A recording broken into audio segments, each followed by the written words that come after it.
Fox Sports. We are Fox Sports. We are Kansas City. It's the longest and probably most important homestand of the season for the Royals. 9 games over the next 10 days against 3 hot American League teams. First up, the division-leading Cleveland Indians, who lead Kansas City by 8 games. But the Royals are at home, where they play their best baseball, and they will need to, as this significant 9-game stretch begins right now.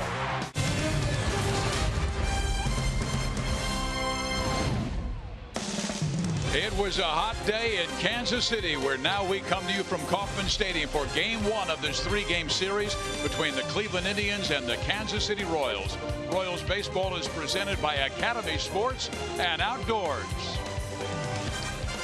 Hi, everybody. I'm Steve Physiak. This is Rex Hudler. The Royals have played very well at home this year. They're 29-13 at Kauffman Stadium, and they have to make that continue, because they have 3 tough tests on this homestand. Yep, the Royals will find out after this 9 games, Fizz, where they stand exactly. Now, it's not the end of the season for sure. There's plenty of games left, but these teams are going to be tough on the Royals. They absolutely know it, and especially the Angels, when they come in, they may not be first place like these other 2 teams. But look, every team in Major League Baseball presents its difficulties and its challenges, especially from the starting pitching.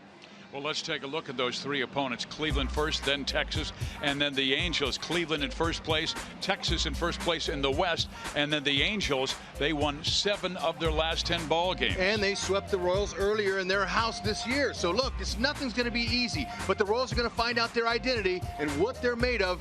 But home is the place where it's good. They love the home cooking here. The fans, they feed off that energy, and hopefully it'll happen tonight against Corey Kluber. Well, Rex, tonight is law enforcement night, and you know, fans, our country has really been in pain because of the tragedies that have taken place recently in Orlando, Dallas, and Baton Rouge. The Royals family is keeping those families who are hurting in their thoughts and prayers. Tonight, as I said, law enforcement night. We will have a moment of silence, and right now let's go to public address announcer Mike McCarthy. Ladies and gentlemen, please join the Cleveland Indians and Kansas City Royals in a moment of silence for all of the first responders who've given the ultimate sacrifice in the line of duty, including those police officers involved in Dallas and Baton Rouge recently.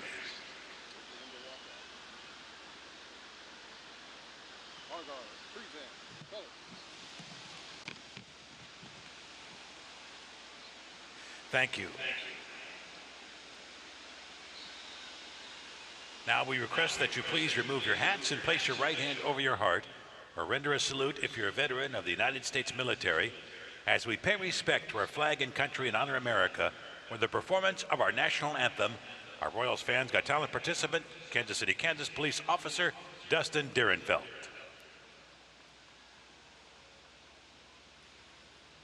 Oh, say, can you see by the dawn's early light what so proudly we hailed at the twilight's last gleaming, whose broad stripes and bright stars through the perilous fight and the ramparts we watched were so gallantly streaming, and the rocket's red glare, the bombs bursting in air, gave proof through the night that a flag was still there.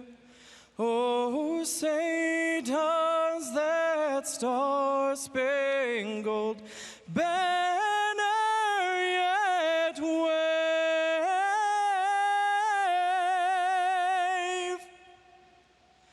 o'er the land of the free and the home of the brave?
Law enforcement night at the K, where we're paying respects to Brad Lancaster, a Kansas City police officer who lost his life. There's Eric Hosmer along with Mike Moustakas talking with his daughters Brianna and Jillian, and then they will throw out the first pitch. They're the daughters of Kansas City, Kansas police officer Brad Lancaster, who again lost his life in the line of duty. And we salute that family and all suffering at this most difficult time around America. When we come back, we'll talk baseball about the Cleveland Indians.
Terry Francona brings to Kauffman Stadium the #1 pitching staff in the American League with all 5 starters in the top 20 in earned run average.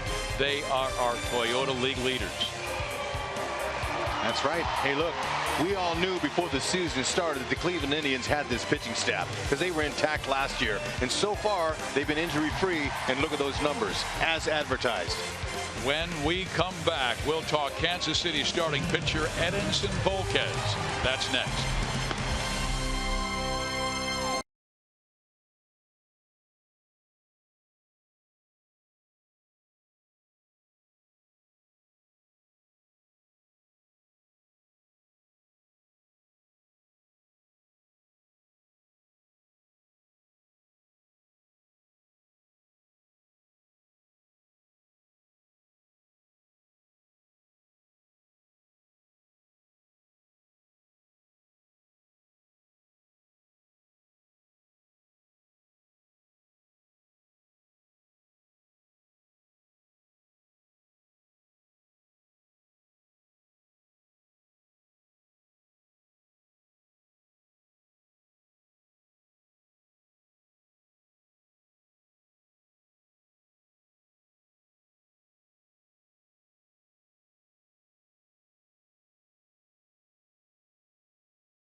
Edinson Volquez will make his 20th start of the year, hoping he throws like he did back on June 13th when he shut out the Tribe in 7 innings of a 2-1 Royals victory. That's right. The Royals are 8-3 in his home starts this season. Eddie, stay steady. Corey Kluber goes for Cleveland. First pitch is next.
With a record of 54-37 and 8-game lead over the world champion Royals. Cleveland will start things with Santana, Kipnis, and Lindor. All three have been hot, and Mike Napoli hitting .249. This guy has been a leader, 63 RBIs this year. Yeah, he's leading the team. He's been to postseason. Him and Juan Uribe, a couple of veteran guys that have been there and done it, have really made a difference to those players that they're playing with. Volquez with an ERA of 4.85, but a lot of those runs were given up 2 starts ago, where he really labored, giving up 12 runs in an inning plus. But since then, he has thrown well, and he delivers strike 1 to Carlos Santana, a .257 hitter with 20 home runs and 51 driven in.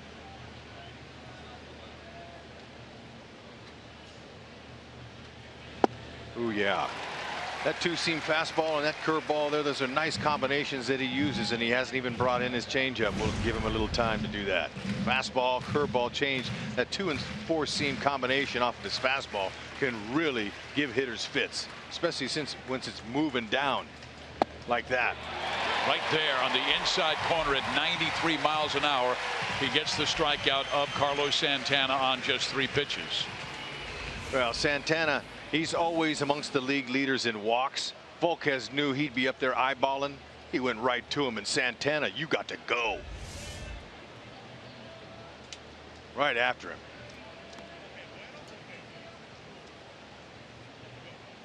Now he'll face an all-star in Jason Kipnis, who made his second all-star appearance. He's been extremely hot lately. 13 hits in his last 28 at-bats to raise his average to .280. And there's that good two-seamer on the inside corner. He's one of their most important leaders on their team, Jason Kipnis. Solid both sides, defensively and with a bat. Volquez, that two-seamer, it's working magic. And it's a good thing, because so far this season, Volquez has allowed 15 runs in the first inning. A 6.66 ERA is going to have to change that. So far, so good.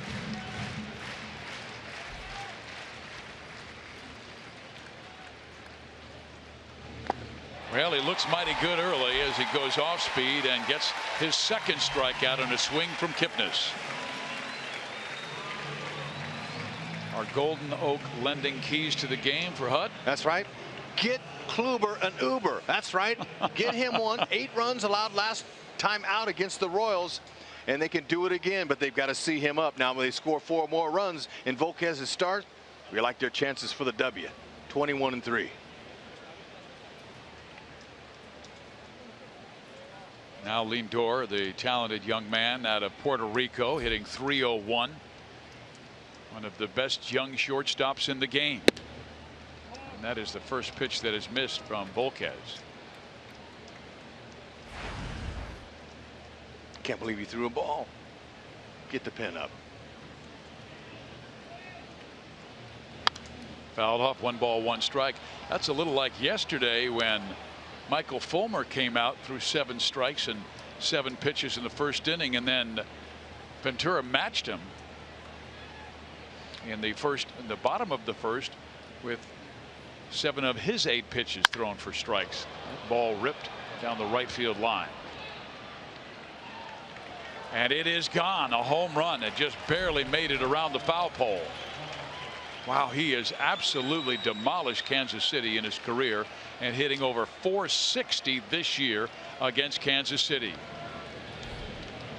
11th homer of the season, and that ball was hit so hard we could barely even see it leave. Fastball had a really nice uppercut swing on it. That 2-seamer he's been throwing to the previous 2 hitters, Lindor figured it out. But it was belt high rather than down around the knees. So 1-0 Cleveland. And now Mike Napoli. He'll take strike 1. That was the 90th home run given up by Kansas City starting pitchers this year.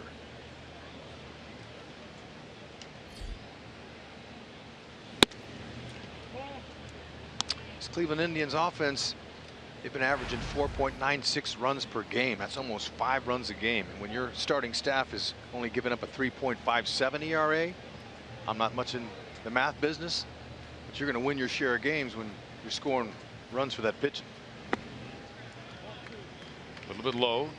2 balls, 1 strike.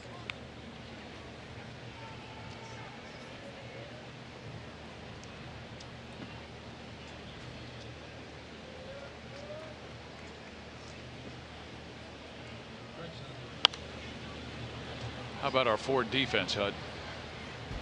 The Royals, they're solid as ever. Escobar, he's been their Iron Man. He started in every single game this season. Now, currently, per Fangraphs.com, the Royals are currently plus 25 defensive runs saved. That's tied for second best in the American League behind the Astros, who are plus 32. So defense has been good. Napoli, another hot member of the tribe with a 6-game hit streak. 9 hits in his last 21 times up. He'll get a lot of strikeouts. His batting average will be around .250, but a lot of home runs and a lot of clutch base hits. Great low ball hitter.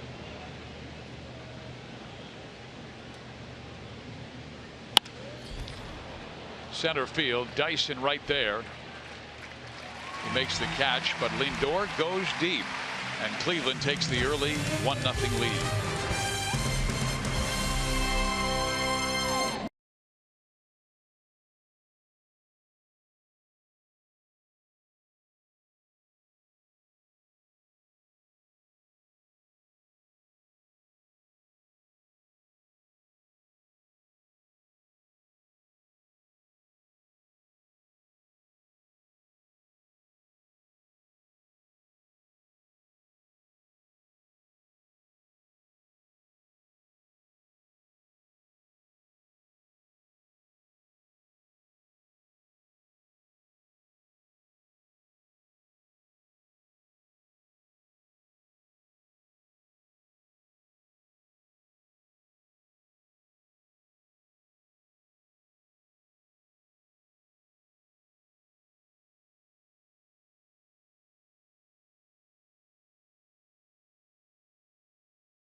Has played in 11 games against Kansas City this year, has 7 extra base hits. Man, he has been impressive. Here is the Royals batting order. Escobar, Hosmer, Morales, Perez, Gordon, Cuthbert, Orlando, and Merrifield back in there. Yeah, good to see Whitley getting another opportunity. Hopefully he can get hot against Corey Kluber.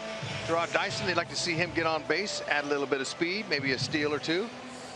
Here is Kluber's numbers at home against the Royals. 1.43 ERA back at Progressive Field, but here at Kauffman Stadium an ERA over 5. Go figure. Well, he's had issues here, and I can tell you his last time out he cruised the first few 2 or 3 or 4 innings, and then the Royals got him late. And this is more of a pitcher's ballpark than is Progressive Field. Certainly is. But, you know, he's got great stuff. But the Royals offense have to look up. Forget those pitches that are below the knees and down, because you know they don't have the ability to lift those pitches. You see it high and let it fly. He'll throw that 2-seamer more than the 4-seamer, right? That's right. He's going more sinker. And then there it is there. But you know his velocity is not quite what it used to be, but you know you don't need that when you have that type of ability to spin that ball and put it right where you want it.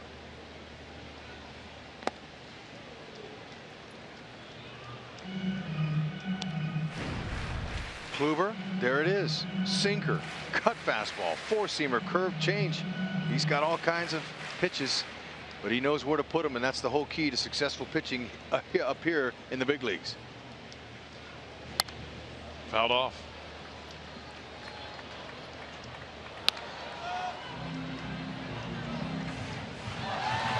Roberto Perez is the starting catcher in there because of the injury suffered by Yan Gomes. But Perez, a very capable catcher. He's the guy who took over last year when Gomes was injured for a little more than a month early in the season. And the entire pitching staff struggled with him on the sideline last year. They went 10-16 and the ERA went up a full run. Yeah, it's a tremendous blow for them. There's a breaking ball swung on and missed. Our University of Kansas hospital injury report. This was yesterday. At first it looked like he hurt his knee, grabbed his knee, but it was his shoulder that he separated and could be done for the year. Oh man, I'm gonna tell you, he's a valuable part of their team. But you know what I liked? The guy's been struggling all year, but he hustled. He's hustling in to first base there. This is a catcher working hard, trying to help his team and try to get out of the way of the throw, and land on his shoulder. Tough break. And Perez, who was on the disabled list, was activated just today. So they were fortunate to get a guy who was their backup last year, and now he takes over in the everyday role. Just like any other team that experiences injuries to your star players, you got to have somebody else come up and fill it up. Cutters breaking balls. Wow, he says Haas win on that.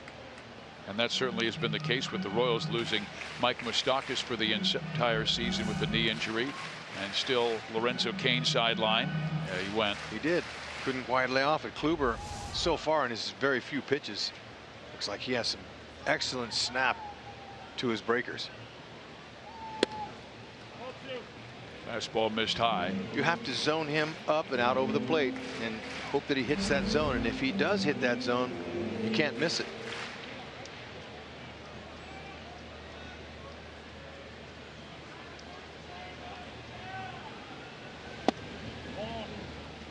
Tried to tease Hosmer high, didn't bite. 3-1 count. Cutter slider combination. It's not a big breaker, but it does have some late movement. Curve's got a lot more depth to it. Full count.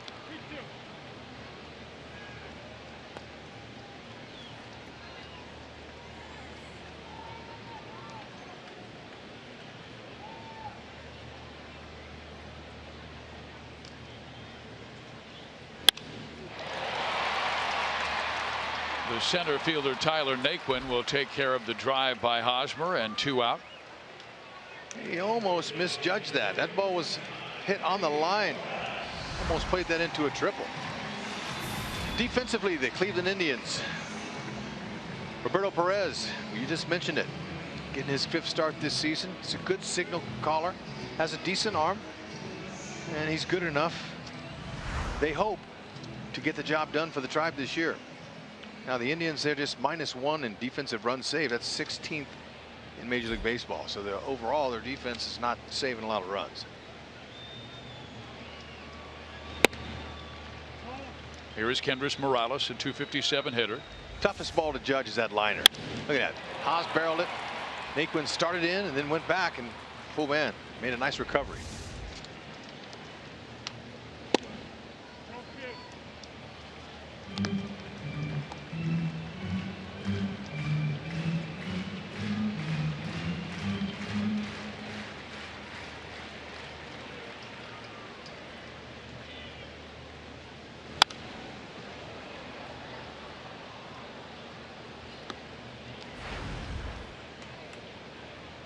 A lot of that damage was done in the month of June, where he was the Royals Player of the Month.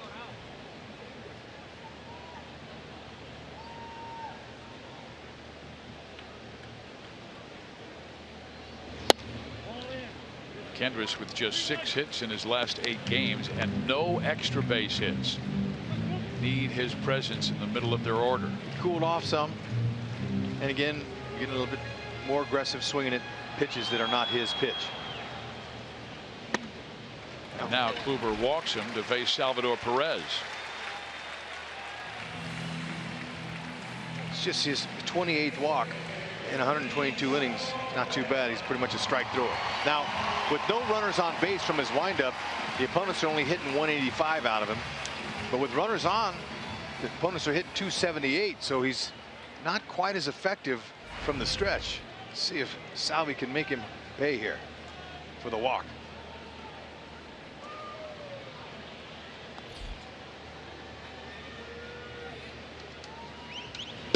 Sal really got to Corey Kluber back on June 15th when Kluber gave up a career high tying 8 runs in a Kansas City 9-4 victory.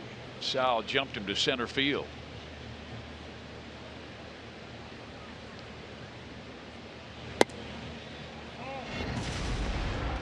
Yep, here it was on the outer half. Didn't try to pull it. He went with it, and Salvi has plenty of pop to get it out of here at the K at 410 plus. I love this moment with Lorenzo Cain, who's saying, I'm still looking for where that ball went. Yeah, that was good. That was a great moment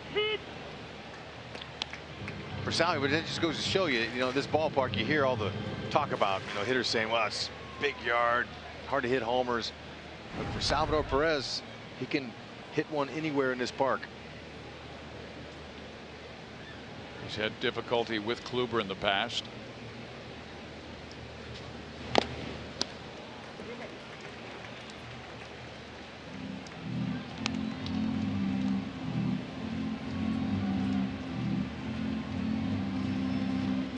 Morales with a 2-out walk. He and Mike Napoli at one time teammates with the Angels.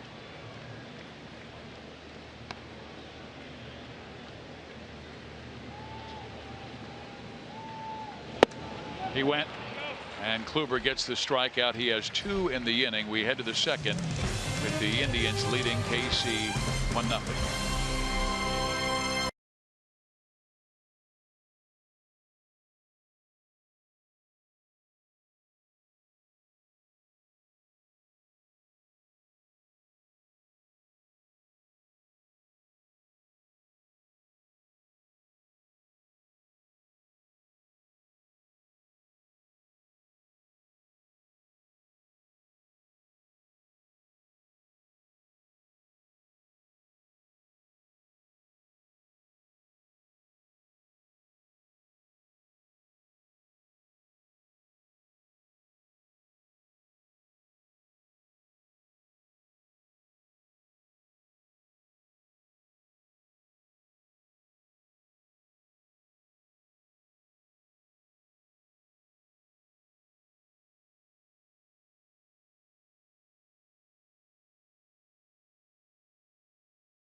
The lead. Tonight's Indians-Royals game is being broadcast on AFN, the American Forces Network, broadcasting to the U.S. Armed Forces serving around the world on land and on ships at sea. Welcome, guys, including Captain Will Fox, who's out on an aircraft carrier in the Pacific.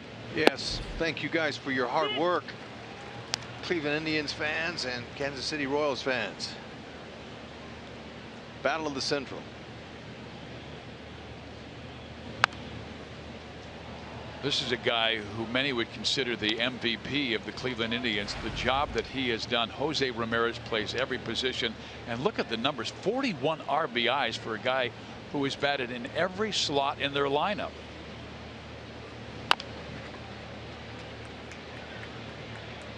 One out. Everybody knows that you got to play well in your division, especially the Royals. They know well about that. Over the last few seasons, as they've gone to the mountaintop, they've had good records in their own division. The Cleveland Indians, they're doing that this season. Look what they are against the Central. They're very tough, especially at 10-1 record against the Detroit Tigers. That is Arcia in the driver's seat. 28-12 against the AL Central.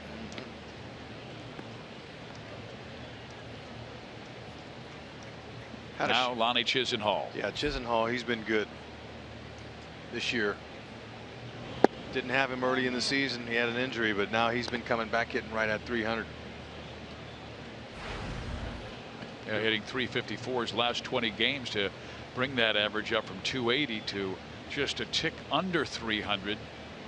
Pulls most of his hits. He's a pull hitter, but he will take off speed the opposite field when he's down in the count. He's looking to pull heavy early. See on the right side over here, they got a little small triangle over here. They're going to play that defense, but he's a little like Alex Gordon, where he came up as a third baseman and they moved him to the outfield. A pop up on the infield. Merrifield, 2 out.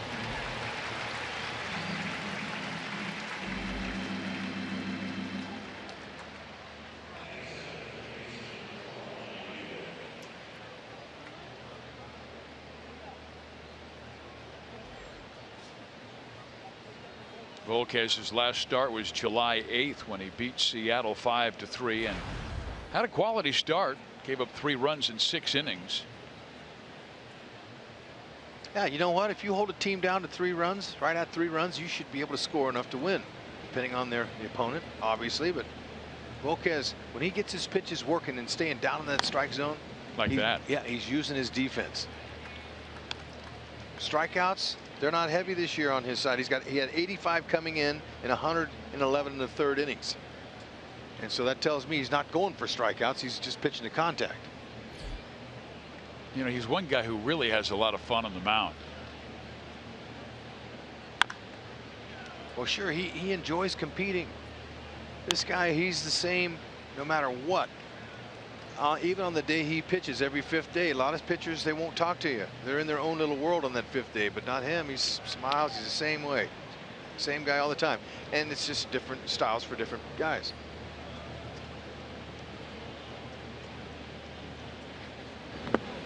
I remember, Rex, the game after he gave up the 12 runs in 1+ innings. He got to the 1st without allowing a run in his next start, and he went into the dugout and he got high fives and he was raising his arms to the sky saying, "Thank you, I got through the 1st." I mean, he pitches with such joy. I mean, you know, that outing he came off of was historically low. Well, he strikes out Juan Uribe. A solid 2nd inning. When we come back, Alex Gordon will be leading things off. KC.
A first inning home run by Francisco Lindor have the 1-0 lead here in the bottom of the second. Alex Gordon on a really warm evening in Kansas City will lead things off. Good crowd on hand for game 1 of this important 3-game set. Huh? It's a Monday night, Fizz. The place is packed. Love it. That's exactly what these fans come to the K for, to see winning baseball. That's what they want to see. Royals, second best home record, 29-13. And that's what's been amazing, Hud. Averaging 5 runs per game in a pitcher's ballpark, then on the road averaging only 3 runs per game. Yeah, it's hard to figure, Fizz, but we're on the road. I mean, we're at home now for next 9 days. I didn't want to hear about the road. Let's just get her done here. Kluber jumps ahead of Alex Gordon 0-2. Buries one in the dirt. One of his rare off-speed pitches. All 7 of Alex's home runs have been hit off of right-handers. So Alex Gordon working on thinking about the opposite field would be a good time here. Now they're playing him dead pull. Just low. You can see that they're all over there. Every guy up there is on it, and they are trying to cover that whole side of that infield. Alex has the ability to go to left field, but he needs a hit over there just to give him a little extra confidence. They're trying to pound him in. Instead, he goes with that sinker at 93 and gets his 3rd strikeout.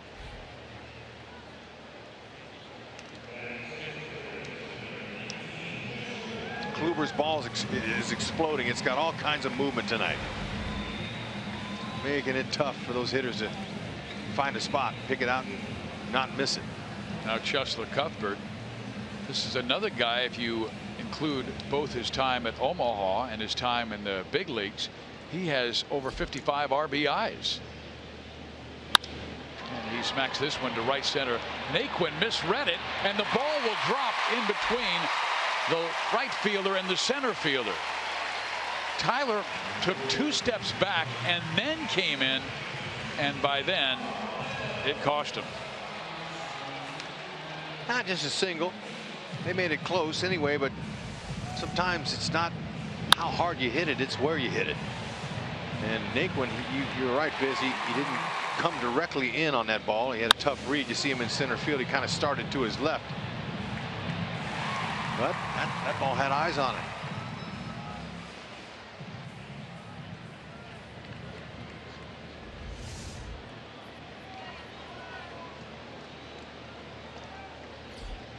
Now Paulo Orlando.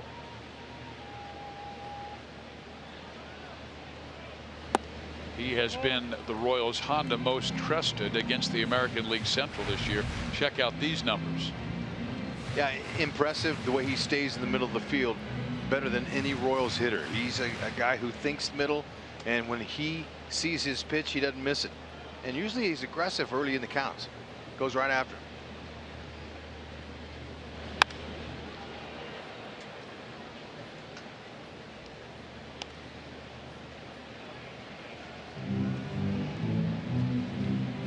He's picking things up of late. 7 hits in his last 22 at bats, and that came right after an 0 for 18 skid he'd been in. Trying to tie this game. Well, you know, Ned wasn't playing him as much. And I think he's heard some rumblings about the fact that he only has 1 home run all season. Hits that one sharply on 1 hop to Lindor. They get 1 and 2, and the inning is over. And that is the 12th double play turned behind Corey Kluber this year.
Stadium. Indians still on top 1-0. Joel Goldberg down by the Royals dugout, and still the status quo for Lorenzo Cain, but he continues to get his work in, as we see in our premier Mazda game break, doing that work earlier today with Rusty Kuntz. So along with the running drills and the hitting that he's been doing, a chance for Lorenzo to get out there and work on some of that outfield defense and test out that hamstring. But Nedio's saying still not a lot of change yet, and as I mentioned to you guys yesterday, or to Hud, to you and Ryan yesterday, they're not going to push him. They're not going to mess with that hamstring. And Hud, you said that's a spot in the body that can lie to you a little bit, so they're going to be careful. Yeah, but I love seeing him doing some really short work out there, stopping, turning, doing some things like that. That look, if that hammy was grabbing him at all, he wouldn't be doing that.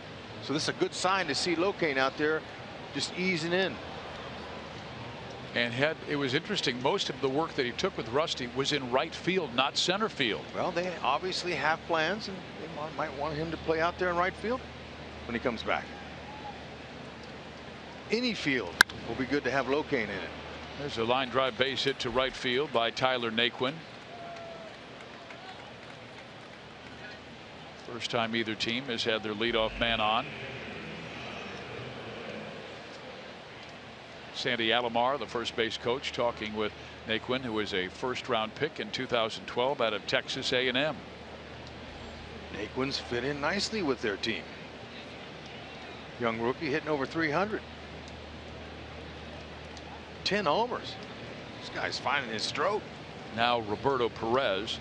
He's the young man who broke his right thumb and ligament damage at a play at the home plate back on April 30th. That was in a game at Philadelphia. And he is squaring to bunt, but then takes a ball.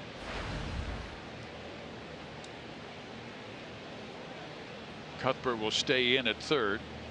Hosmer, of course, holding Naquin at first, and Tyler does have 3 steals this year. That's been caught once. You might want to play it safe. Perez not having many at bats. Just see if he can move him over. See if he does it again. Decided to swing, and Volquez has a 2-0 count. Now Roberto Perez is one of those rare guys who doesn't play that much and yet extremely patient. A lot of guys coming off the bench, they want to swing the bat.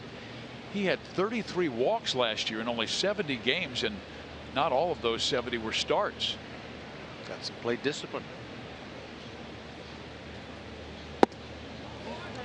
3-0. This is a guy they need to get, because you turn the lineup, Santana, Kipnis, Lindor, Napoli all have been hot. They are looming.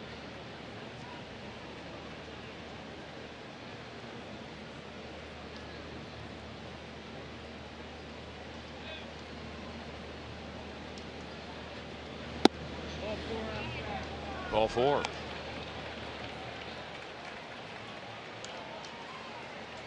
Join the Royals and local business professionals for Business Day at the K this Wednesday, presented by Tierney Office Products. The event will feature a pregame presentation by Royals General Manager Dayton Moore, networking opportunities and snacks, and then, of course, stay to cheer your Royals on as they take on these Indians. Visit Royals.com/business for more information and to purchase tickets for this great event. 2 on, nobody out. Can't let the bottom of the order beat you, and the 8-9 guys get on, and here is Santana, who has always hurt the Royals. .331 average at Kauffman Stadium with 13 home runs in this ballpark. Well, he didn't swing the bat at all his first time up. Got him on 3 straight strikes. Just taking the whole way. So he's looking to pull here. Good pitch there by Volquez. 2-seamer, hard and firm. That's what he gave him first time through. Overall, Cleveland Indians hitting .253 with runners in scoring position as a team. Carlos Santana hit .264.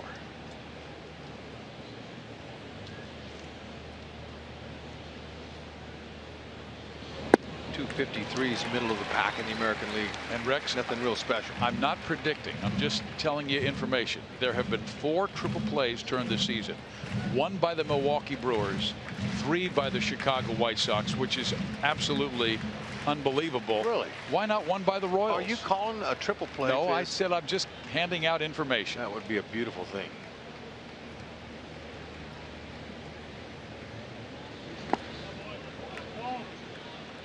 Easiest one is the two hopper to Cuthbert at third. Steps on the bag and goes around the horn. Now I don't know. Santana, he's a full hitter. You were the middleman in a 5-4-3 double play turn when Jim Abbott was on the mound. I remember that in Minnesota. Yep. The scary thing was I thought my out was the third out, and I'm going, oh no, what am I going to do? And I just turned it over anyway and ended up being a triple play. You're a liar, because I did the game and you snapped it over there very quickly. Oh man, that was nerve-wracking. But Edison trying to be careful.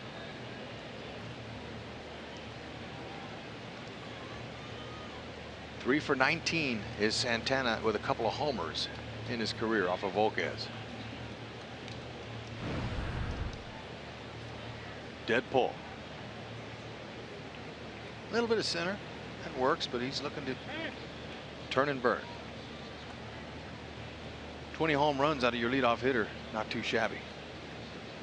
The reason he's hitting up there this year is Francona likes his on-base percentage. The fact that he walks. Able to get on, set up the table.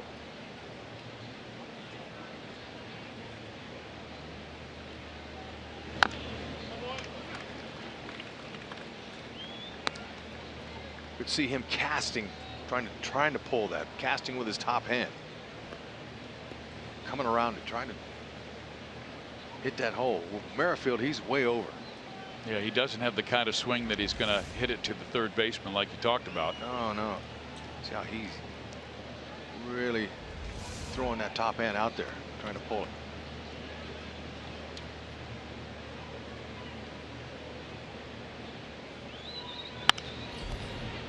That'll get out of play. He's ground into 8 double plays this season, Santana.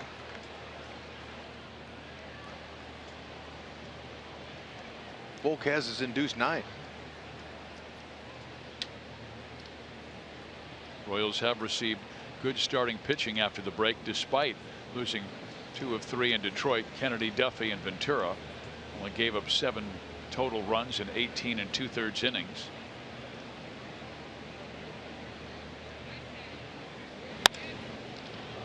In the air, left side.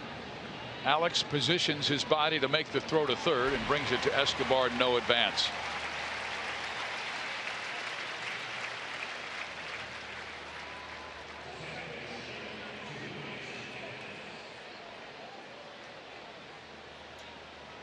Here's a lane ball candidate.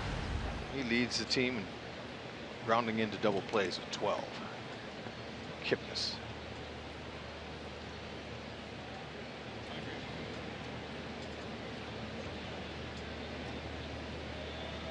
Naquin singled, Perez walked.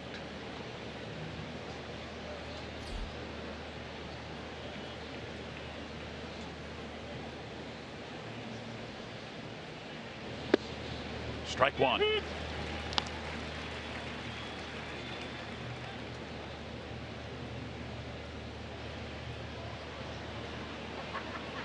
Hot day in Kansas City, cooling off right now.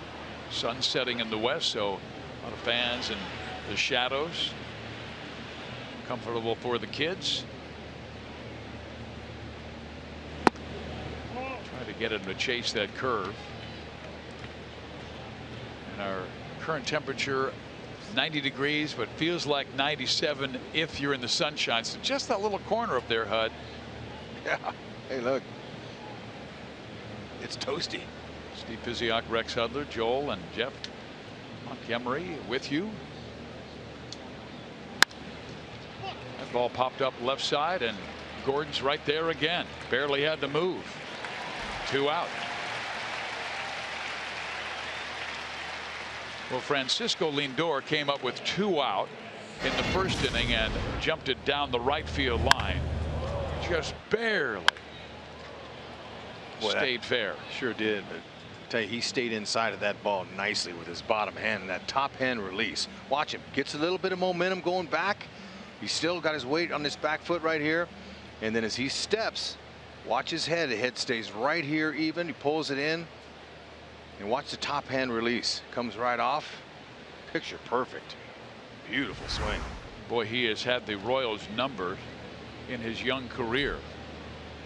This is his first full season, but he came up midway last year and hurt the Royals in several games.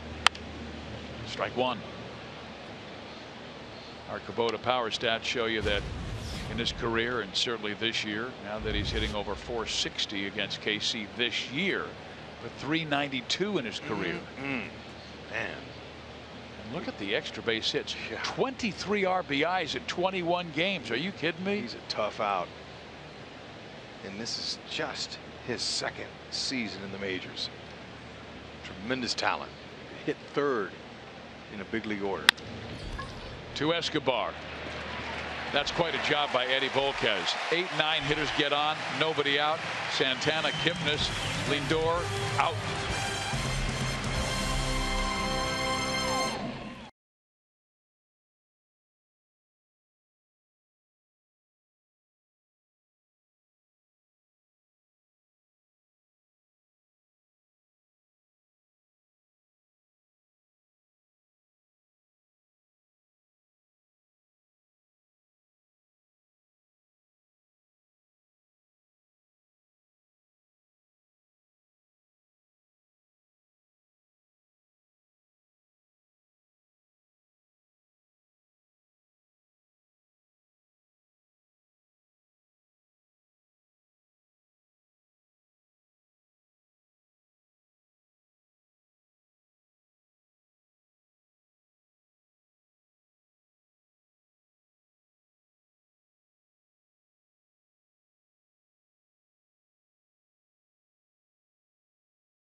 DeAgostino are sitting in the Buck O'Neil legacy seat. Now, Chris has worked with the Kansas City Fire Department for 20 years, serving at many stations throughout the city.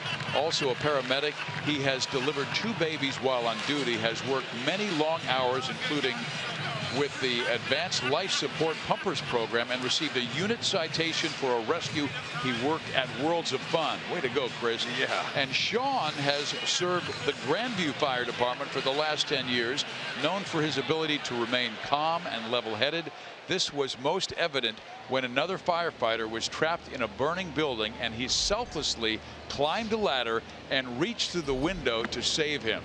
Fizz, love the detail on Chris and Sean. Fellas, thank you so much for what you do and continue to do.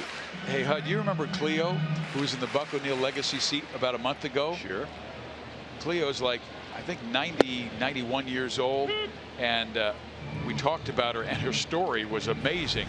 And then both of us were leaving that night after the game, and we ran into Cleo, and we had such a wonderful experience. She sent us 2 dozen eggs today. 12 for you and 12 for me. There's Merrifield to third, and it is a close play, but out at first. Yeah, Cleo, we want to say thank you for thinking of us, but you know, to sit in that Buck O'Neil seat, what an honor that is. And it's a special part of the game here in the K. Whenever we have that guest, we love to talk about it. Now, Uribe, ball's moving. It's not an easy play, but this veteran, he knows he's done that many a times. Makes a nice play on a speedy runner.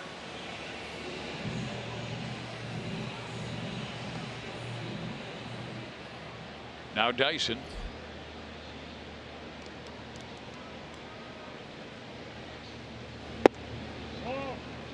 Little high for ball 1.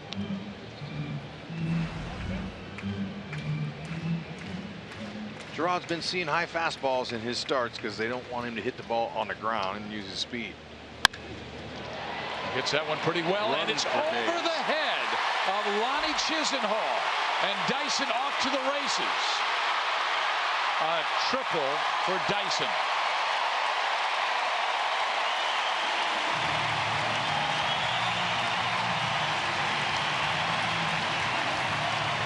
That's right.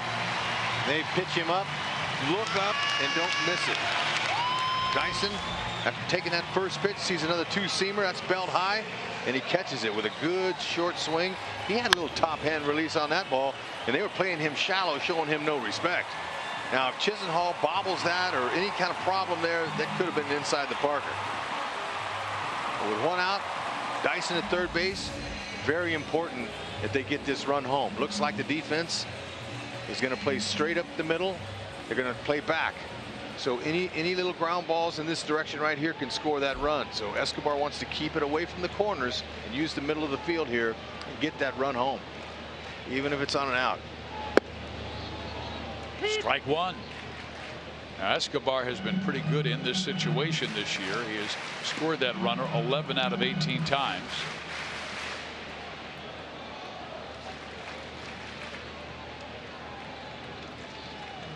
I don't know how many chances you're going to get off a pitcher like Kluber, and his stuff looks good tonight. Ooh, and he struck him out on that pitch to open at the bottom of the first. See how he's on the side of that ball and he can spin it. He spins with the best of them. Puts it where he wants it.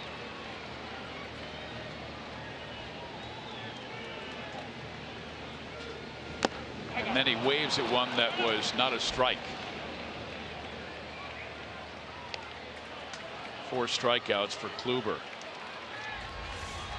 Well, he didn't want to. You know, he's not going to give you anything if he knows that you're going to swing at it. Why would he throw a ball down the middle for you?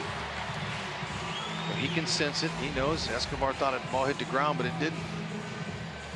How do you think they'll approach Eric Hosmer? Well, they're going to be real careful with him here. You can see that little meeting they have. Roberto Perez, the catcher, coming out there. Well, I think what Haas has to do is hit it out, take the lead. That way they only play 8.5 innings so he can go to a birthday party. Well, Haas would like that. Now, Eric Hosmer does have 3 home runs in his career off of Kluber. They're going to tie him up, try to pitch him in. Ball 1. Yeah, I get the feeling they don't want any part of him. They're going to be careful with him, that's for sure. Now, Corey Kluber has thrown 4 wild pitches this year. Well, so anything bouncing, Dyson will look to take advantage of it. Yeah, he is no longer throwing to his good friend Yan Gomes on the disabled list. Look at how far they're coming in on him. They want to anyway.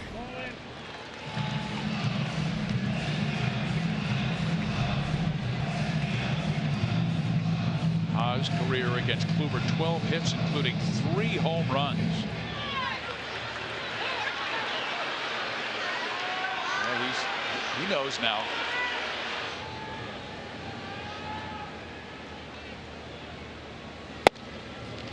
In there. Looks like Haas was taken all the way. Good spot. You can see outfielders. Naquin over here, he's playing him a little bit to the pull side. Now, most teams play Haas the opposite field in the outfield because he hits for most of his power to left center field. But because they're pitching him and they went over the meeting in the meeting before the game where they're going to pitch him, they're playing him to pull. And you know, with Kluber and most of the starters on the Cleveland Indians, they can put that ball right where they want it. That's why they've been so good. These guys don't miss. And if they do, you got to make them pay.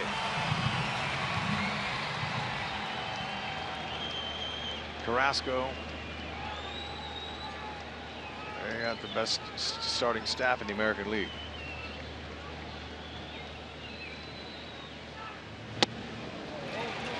And he misses inside, almost an intentional walk to Hosmer, and the Royals will have runners on first and third.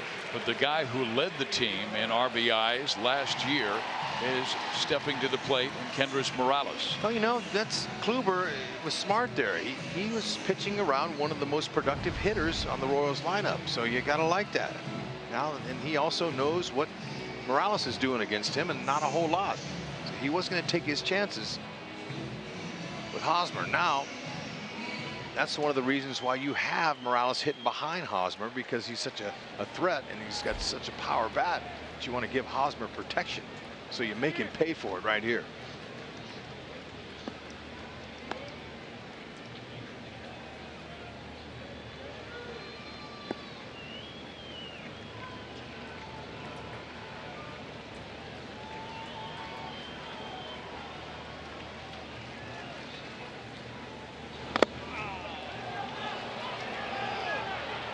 It looks like they got Kendrys Morales in the foot. He'll limp to first base as he got him on the back foot. And the Royals will have him loaded with 2 out for Salvador Perez. That sounded a little funny, and sure enough, it was. It hit off of his toes. Ouch. So let's see now if the Royals can make him pay with 2 outs and him loaded up. Now the Royals this year, with the bases loaded, have had some difficulty. They're hitting .260, no slams, and not 1 extra base hit. That I found surprising. They've got to change that. So far this year with the bases loaded, just 13 for 50, all singles. You know the other team struggling with the bases loaded? Cleveland, and they're in first place. 0-1. Perez hit a home run in the All-Star game to give Corey Kluber the victory. Kluber pitched the top of the 2nd inning, and then Hosmer and Perez went deep. Kluber got the win. They don't really need an extra base hit. They would love to see it, but look, a lousy single would suit them fine. And he punches that towards the first base side, but foul. That got right in on the hands, and I think Sal may have broken his bat.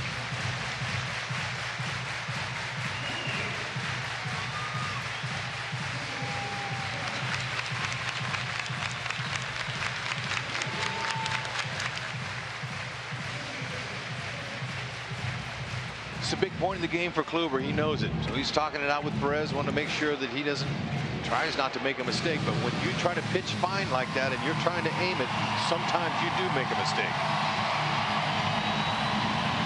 Salvador Perez has been swinging a good bat lately. 10 hits in his last 7 games, including 2 home runs. They were big ones in that Seattle series.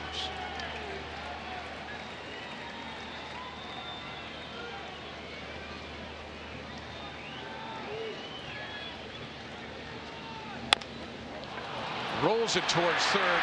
Long run for Rivas. Tosses in time, and the inning ends on a 5-3 ground out. Nice job of wiggling out of it by Kluber.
First base coach Rusty Kuntz told me that at the All-Star game he was talking to Lindor, and he said, you know, I love the energy you guys have, the aggressiveness, the way you run the bases.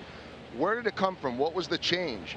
And Lindor told Rusty, this is all because of Mike Napoli, the guy that's at the plate right now. He said he has been a lead by example guy. You need to pick me up, he'll give it to you. You need that little kick or that push, he'll be there for that. The hug, the call you out, whatever it might be, Mike Napoli has been a huge impact, made a huge impact on this team. And I like the story, guys. And they're a great play on the catch by Chesler Cuthbert to rob Napoli. But Hud, you've seen this before. Opening day, 30 degrees. Guys are complaining that it's too cold. And Napoli comes out in the short sleeve shirt and says, this is ridiculous. I wish that it were even colder. Yeah. And he's from Florida. That's right. Mind over matter. If you don't mind, it don't matter. Cuthbert says, you know what? Look, you hit it at me, you're out. Catches it on the fly. He says it's way hotter than this in Nicaragua. That's right. Although Chesler, I was talking with him before the game today, and he said, it is a hot one today. Of course, in batting practice, you know, that heat index is up over 100. You remember what it was like when they had artificial turf at old Royal Stadium? Oh, it was brutal. Like 130 degrees. Oh, maybe hotter even. I remember Frank White showing me the bottom of his feet, and there were burn marks from his spikes. It was so hot. Yeah, in St. Louis, Ozzie Smith and the boys used to stand in buckets and trays of ice because the metal spikes would burn right through the soles of their cleats and their feet, man. I've never seen that before. You look like the kind of guy who would wear a cabbage leaf on his head. I saw some ball players do that. Yeah, nah, that wasn't my style. But look, you ate worms. Come on, it is your style. Yeah, but if you steal a couple of bases and you're active in a game that's 140 on that turf, you're going to have some hydration issues, dehydration. I remember coming off the field, I was dizzy, and they put me in there and put those ice bags on my veins and my neck and my arms, and just needed to take a little chill pill because it's not healthy, that type of heat. A full count with Volquez to Ramirez. Check swing did not go, and that's a base on balls second walk issued by Volquez. Fans, we want you to hang out with your friends at the K this Wednesday for only $10 with your school ID. And this is a great summer fireworks special every Friday home game at Kauffman Stadium from May through August. For tickets, go to Royals.com or call 1-800-6-ROYALS. We do have a afternoon special on Wednesday, and that will be Ian Kennedy against Carlos Carrasco.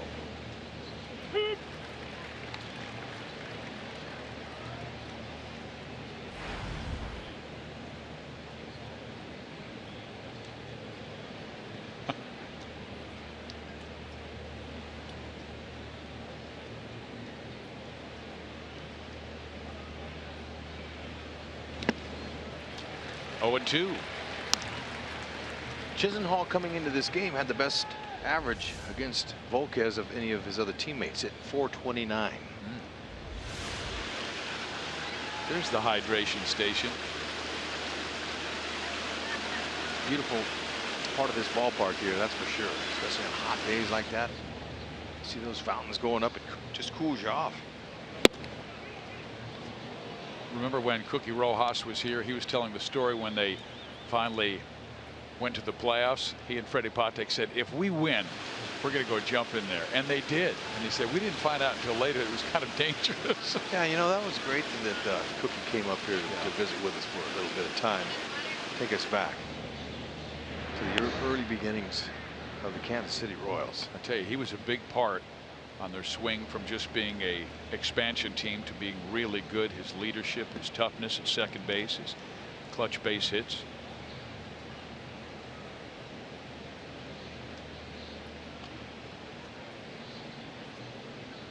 Runner goes, foul back. Oh man, I tell you what, Ramirez almost killed himself at second base.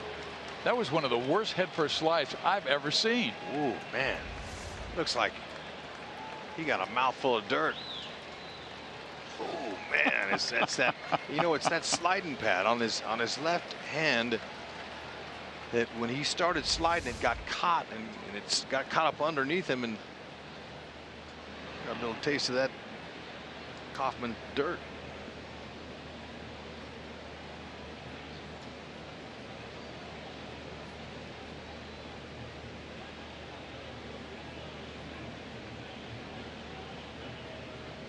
He does not go this time, and the ball is swung on and lifted foul. Merrifield continues to sprint over, but it's well back in the seats.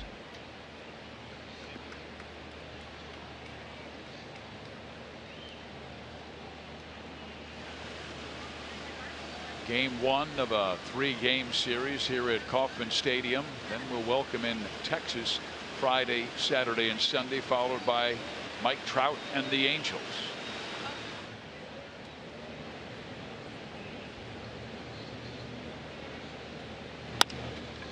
Center field, shallow. That ball will drop, and Ramirez read it well and will scoot all the way to third base.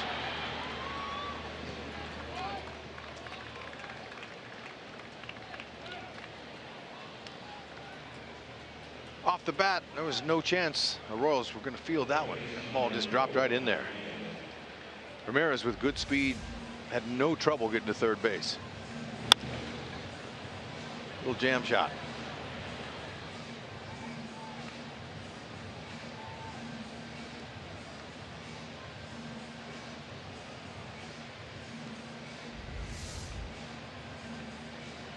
I told you Jose Ramirez hit 1 through 9 in the lineup. He even hit cleanup, and he said he was so excited about hitting cleanup that he got his phone out, took a picture, and texted it to his parents. See, I'm hitting cleanup for the first place Indians. Yeah, it's impressive. But the kid, he's worked at it, Ramirez. Now look at Juan Uribe here. He's not going to be an easy out, even though he's struggled in situations like this. He's a swinger, man. He hacks. He's not up there looking for a walk. This is his 15th big league season. Won a championship in 2005 with the Chicago White Sox. He was their shortstop for many seasons. Won another one with San Francisco and was with the Mets when the Royals beat them last year to win the 2015 Fall Classic. And a hit. Two-time world champion. He's a nice addition. The rest of these guys, Mike Napoli has postseason experience. That's what you need, a couple of guys on your roster that have been there and done it. Francona knows that. Terry Francona, he's an established manager. He's a 2-time world champion as well. He knows exactly what he needs for his team. And, you know, it's kind of makes you a little bit nervous with this guy managing the Tribe, how good they can be. And having been there before, he knows how to handle the late season slumps that happen to teams.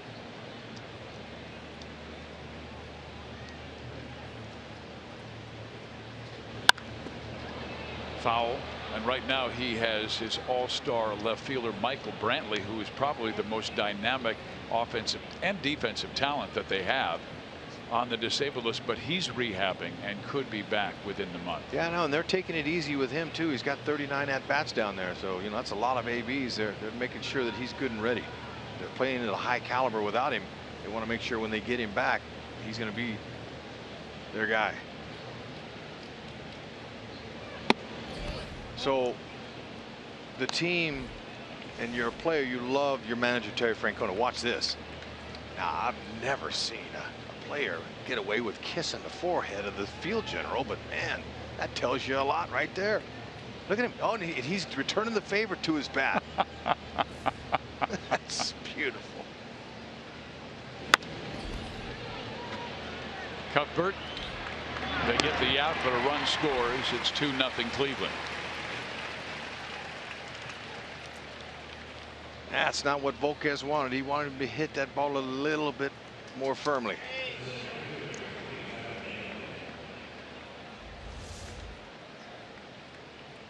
Volquez doing what he wants to. Is keep that ball down. Can't control that. Uribe's 23rd double, or excuse me, RBI.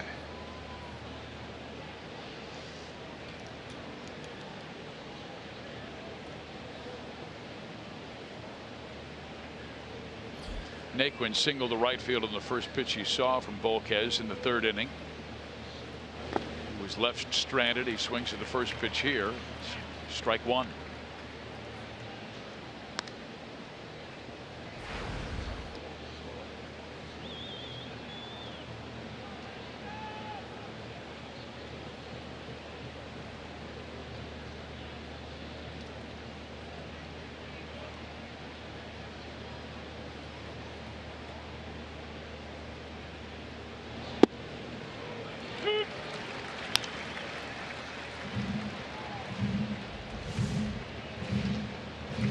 Volquez using that nice little curveball. Didn't have a lot of depth to it, but it was located just where he wanted it. Naquin got him a pitch inside and down in his first at bat, and drove it to right field for a single. Left that one up, but at 95 miles an hour, the best he could do is foul it back.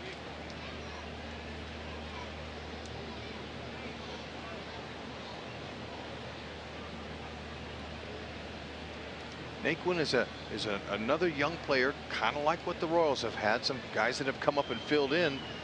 And Naquin, while Brantley's been out, he's been getting an opportunity. And Rajai Davis is the other outfielder. He's getting a majority of the reps. Merrifield throws out Naquin, but a run scores and a ground out. It's 2-0 Cleveland. The Royals will have Alex Gordon, Chester Cuthbert, Paulo Orlando coming up.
First on a Lindor home run, and then on a ground out when Cleveland scores first. They're mighty tough to beat.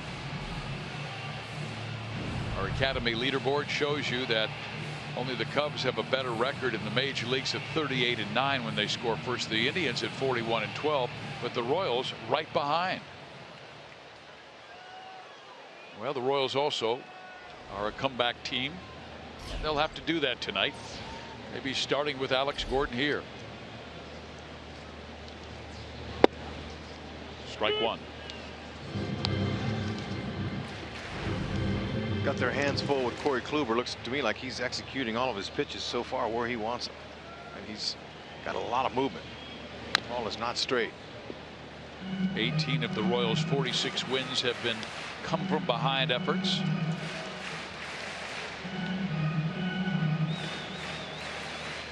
Kluber, the one guy who has been a veteran in their starting rotation.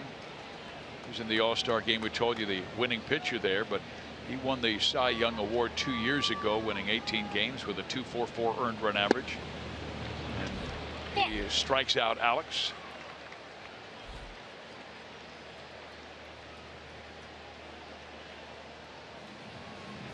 Time for our sprint trivia. Name the 4 active American League players with 17 or more home runs in 9 straight seasons. All right, now I like that. They'll put the question out there, and then they'll put one of the players on there for me. So that's a shoe-in. Mike Knapp, he's one of them.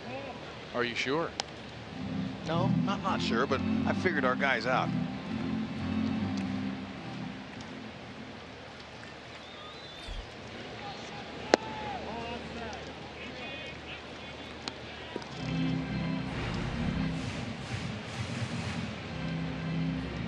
The most home runs that Napoli has ever had in one season was the 30 he hit for the Texas Rangers back in 2011.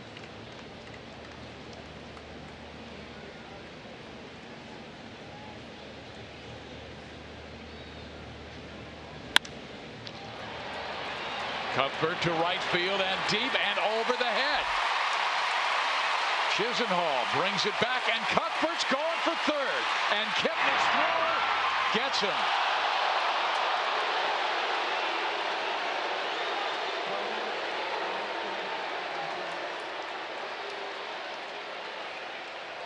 The Royals checking to see if Uribe did not snap the tag down in time. Well, you know what? It was a good relay throw by Kipnis, but Chisenhall playing very shallow. Let's see if he got. I don't know. It's a tough angle there.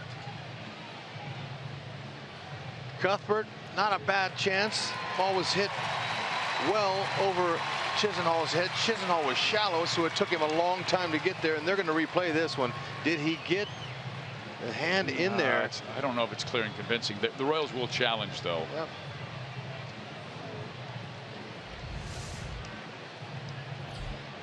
So Cuthbert staying on third for now. It's tough as it's been. Now there's a different angle they're showing on the board here at the K. Now this is the angle here. Let's see if he doesn't get that hand in there before the tag. No tag yet. No tag. No tag. No tag. I don't know. I don't know if it's clear and convincing. Oh well, we'll have to see. But you know, like I said, tough Corey Kluber tonight. Chances of scoring from third base with less than 2 outs are much greater than scoring him from second base. So it wasn't a bad chance there by Cuthbert. This is going to be an interesting call here. Okay, check it out. Chisenhall one-hands it, turns and fires, doesn't crow hop, gets it in quickly. Kipnis takes it, fires a good overhand throw, a little bit high, and Uribe with the tag. And Uribe, you notice where he was, out in front of the base. That's what you want to do. You want to be out in front of the base here, so you get the ball quicker and you can apply the tag.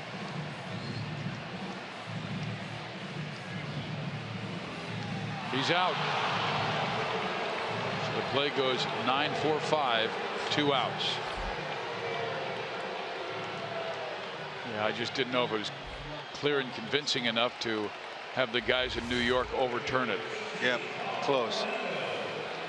Ned. We all feel that way, and not that way.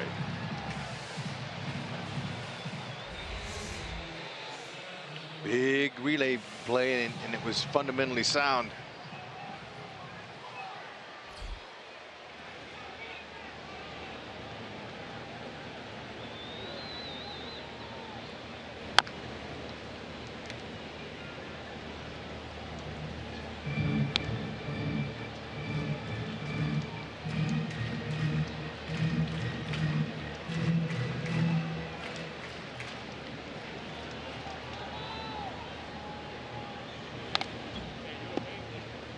Got him a pitch he could handle there.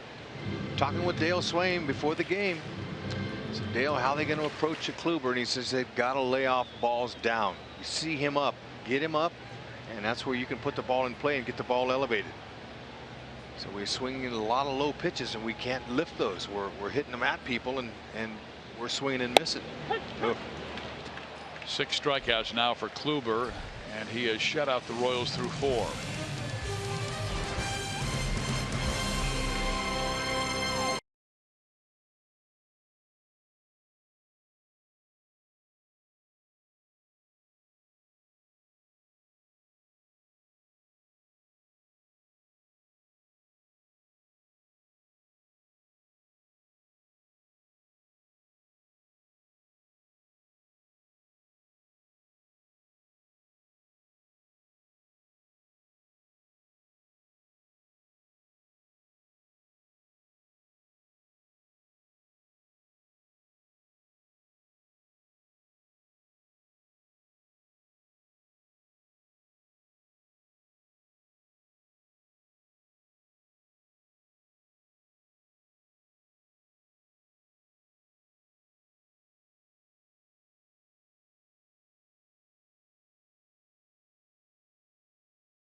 Lindor went deep with 2 out in the first inning, and Kluber 6 strikeouts in 4 shutout innings, and they've also made some marvelous defensive plays.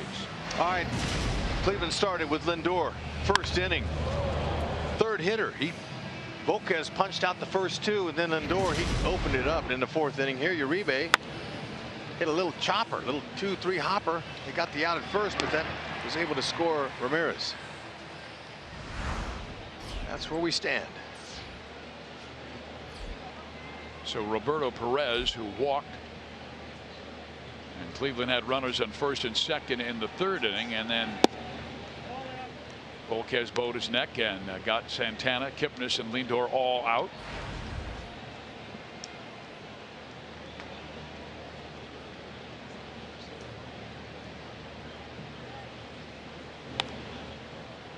Didn't mean to do it, try to check his swing. Perez very patient, first time up.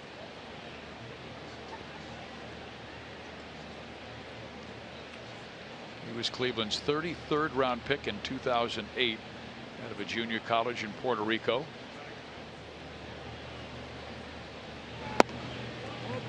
Man, he has a good eye.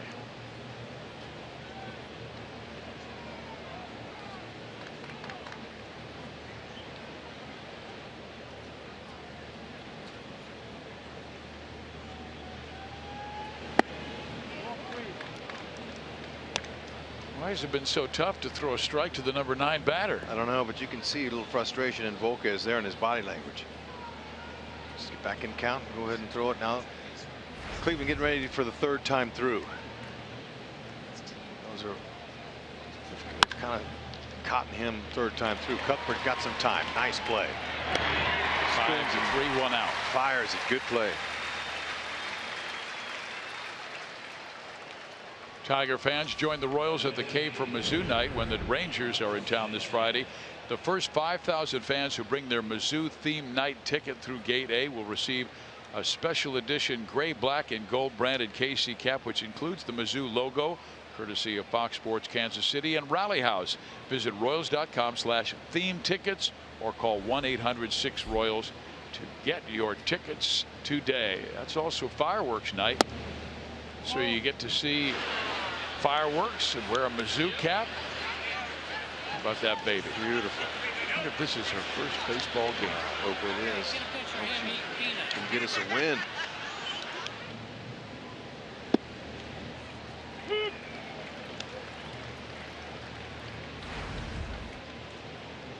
Santana struck out looking on 3 pitches in the 1st and then flied out with runners in 1st and 2nd. Nobody out in the 3rd. 1 ball, 2 strikes. And he has a 14-game hit streak.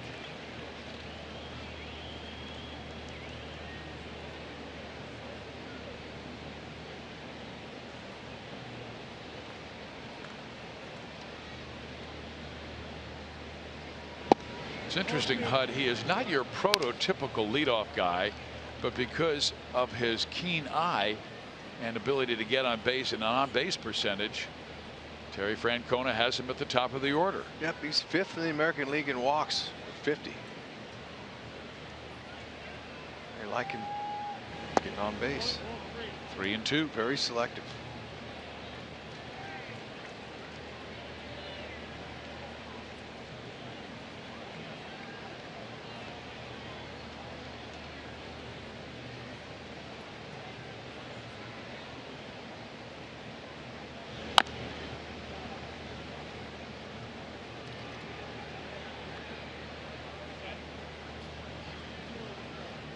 Nice routine play by Sandy Alomar.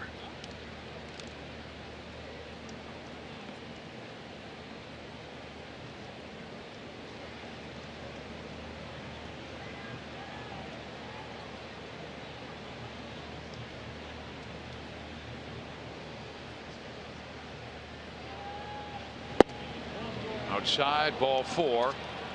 3rd walk issued by Volquez. Our T-Mobile greater coverage of baseball. It's about Ichiro, who had a terrific game at St. Louis yesterday. Now 6 hits shy of 3,000 in his big league career.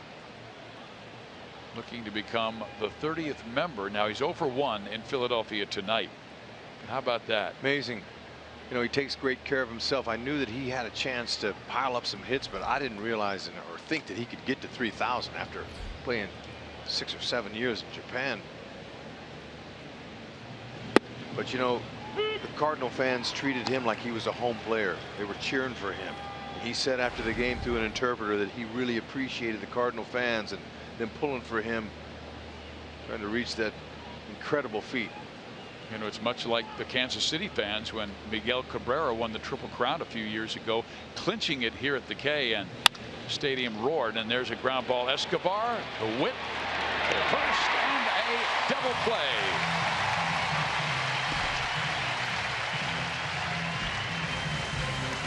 Yeah.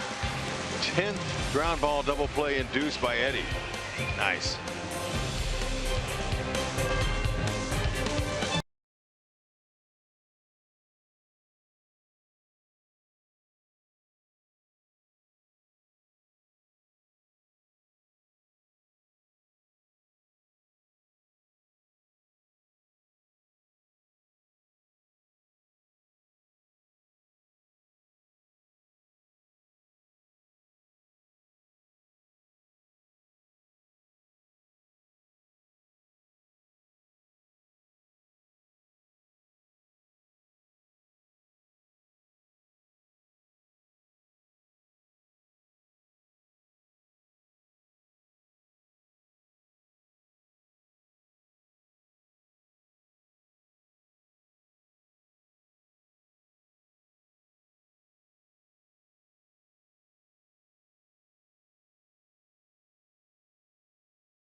Okay, bottom of the 5th inning.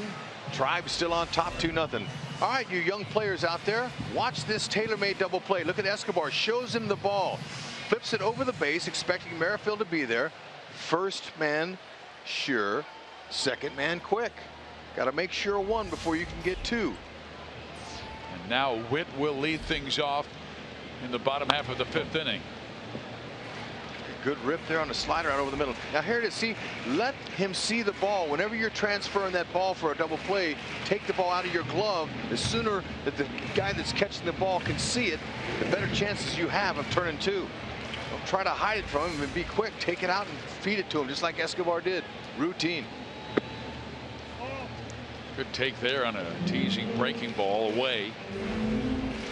Really love to see this young man get going again. Just 4 hits his last 33 times up.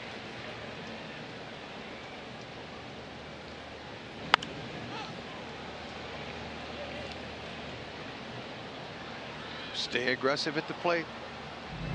He's dropped off some, but you know what though? He's finding out what it's like to be an everyday player in the majors. It's very difficult. See, when you're facing that top caliber, top shelf pitching every single night. Now defensively, he's been awesome, no matter where Ned puts it. But that whole thing about hitting is a whole different game.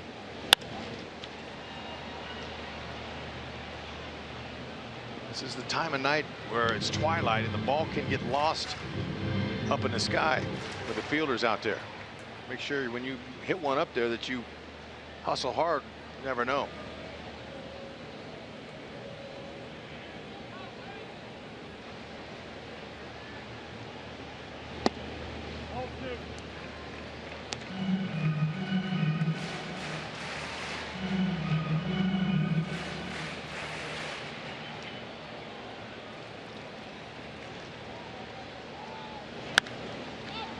Popped him up right side. Napoli will make the catch, and there's one out. Major League Soccer Sunday, sponsored by Audi, returns this week with a red-hot rivalry. Don't miss when David Villa and the New York City FC battle their crosstown rivals, the New York Red Bulls, at 11:30 in the morning on Fox, or watch it live on Fox Sports Go. David Villa. Yeah, way to go. He's good.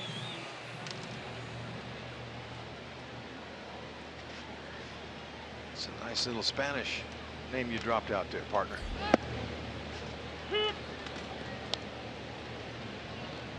Gerard Dyson tripled his first time up. He was at third base with one out, but Escobar struck out. Hosmer walked. Morales was hit by a pitch to load the bases, and then Salvador Perez grounded out. Lindor, 2 out. Royals offense going quiet again, Hud. Yep. They're 3-10 their last 13 games, and 9 times in those 13 games they've scored 3 runs or less. Yeah, that last at bat, you know, with Dyson at third base and Escobar up, you know, it was a situation there where he really wants to concentrate on a pitch out over the plate and not swinging his pitches, and Kluber got him to swing off the plate, not once but twice. And I think the first pitch was the best pitch to swing at, and he took it for strike. He normally swings at those. And then he knocks this one back up the middle. That would have looked nice back in the third. He wasn't waiting around.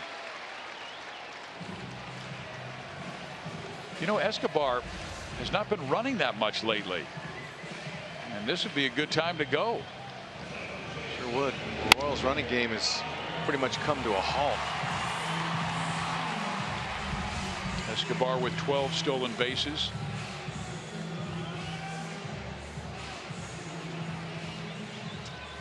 But you wonder if they would pitch to Hosmer if he did steal second base.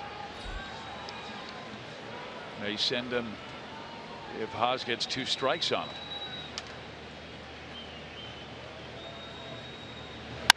And that's knocked to right field. First and second.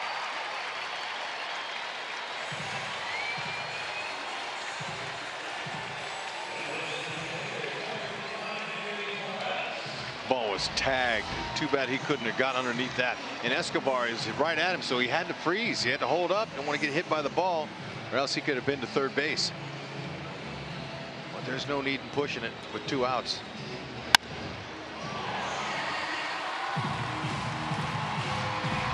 Royals have an out. He hit the Indians 5-3, but they trail it 2-0 on a Lindor home run in the first, and a walk, a single, and a ground out by Uribe. Okay, last 2 Royals hitters aggressive early on Kluber, getting that fastball.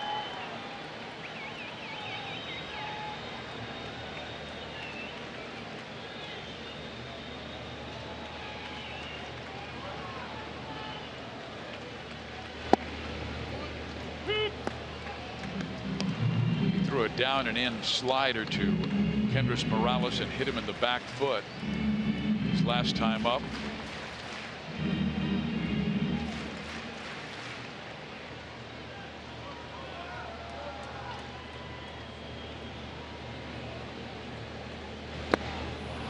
There's that back foot slider. Yep. 0-2. It's just a little bit over anxious, wanting to do too much. You got to see it out of his hand, pick up the release point. Almost looked like he was swinging there. And that was our Missouri Lottery Fox tracks. We saw a lot of that early in the season with Morales. When he got hot, he started laying off of those pitches.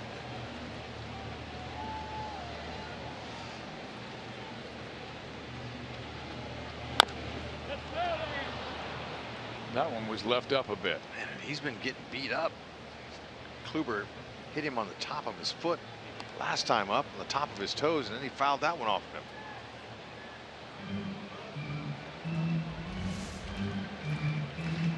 Last at bat, it was his back foot. Now this is the top of his front foot.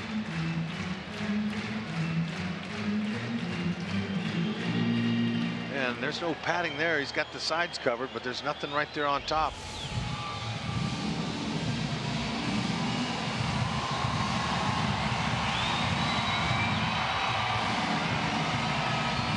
Lots of times after a hitter fouls one off his foot like that, that catcher sees that, and the pitcher, he'll put one back in that same spot again. See if he swings at it. And that hurt him.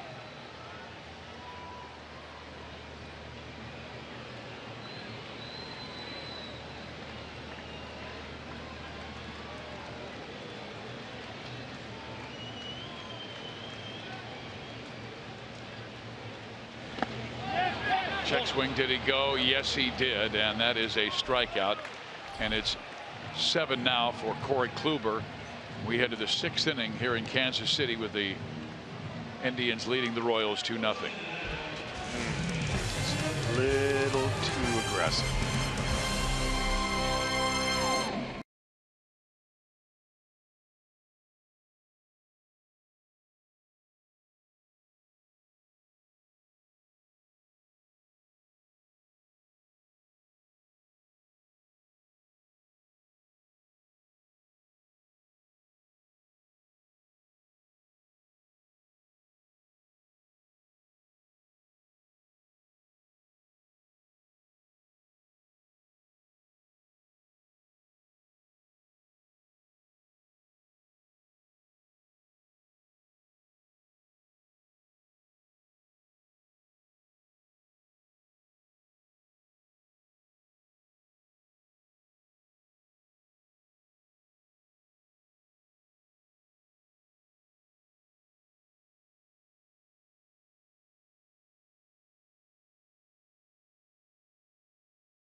Chrysler. Enjoy your summer in style with great deals at the Chrysler Summer Clearance Event.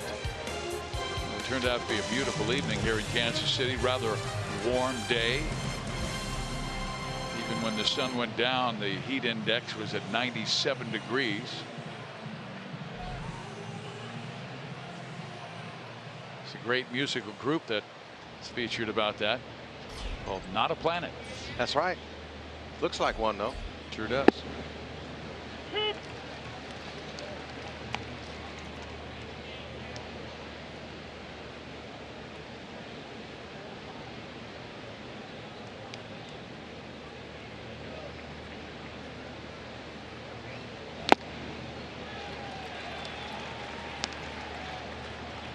Tommy went right after Francisco Lindor. Lindor took an inside fastball that was about belt high down the right field line for a home run in the first. Now he's coming back inside with a breaking ball, and it's a 1-2 count.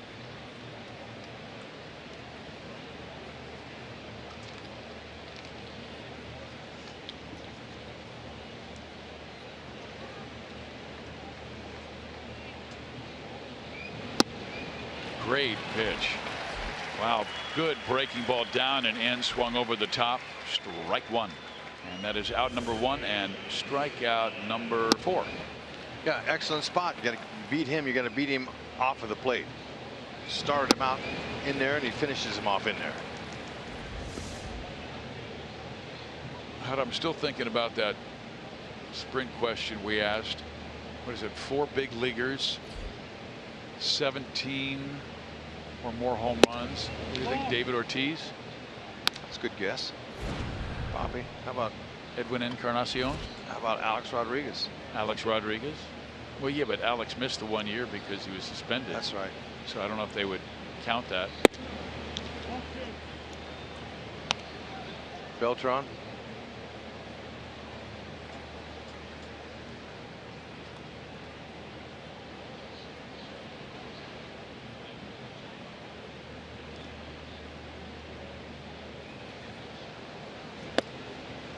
Outside corner perfectly located at the knees at 93.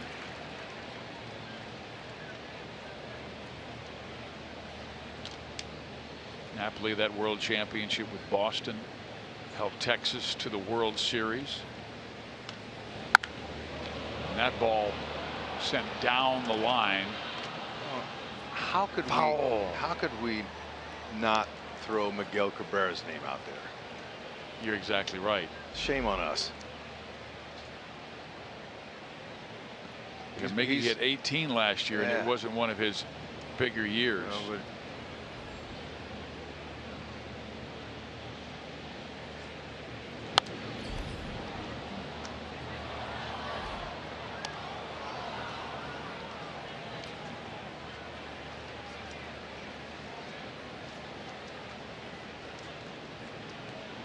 Mike Napoli, dangerous. He goes, his home run powers to opposite field. Now he'll pull them. He likes, you see Volquez's pitch count there, not too bad. That's where he goes right there.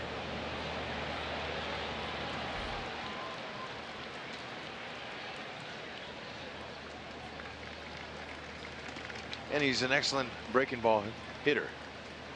So he thinks that direction, and if it's soft enough and up, he'll try to pull it. 15th double on the season. You can see this breaking ball, excellent low ball hitter. See the head position, didn't pull it one bit. He's thinking that way, looking that way. Just kind of feathered it out there, didn't take a huge swing. He went with the pitch.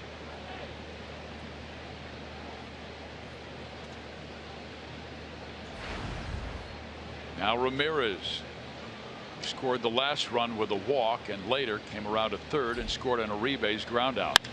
And he smacks one to left, but Gordon plays it well, makes the catch, 2 out.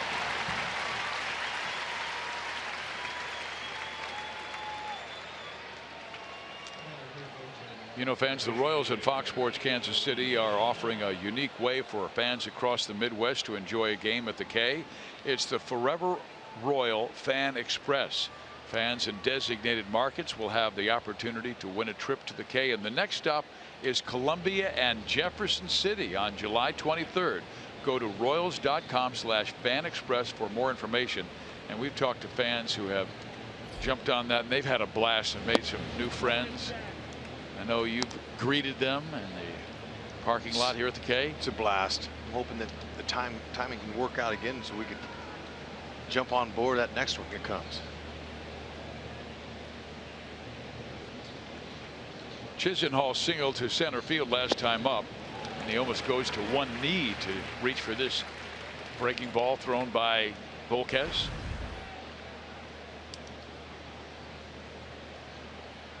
Well, the one category that the Indians can do a little bit better in, and that is clutch hitting. We talked about their .253 average with runners in scoring position earlier. That's 9th in the American League. Chisenhall's at .288. In there. 1 ball, 2 strikes. Cleveland does know how to win, Hud. Last year was an off season. They went 81-80, but it was their 3rd straight winning year. You might remember just 3 years ago they won 92 games.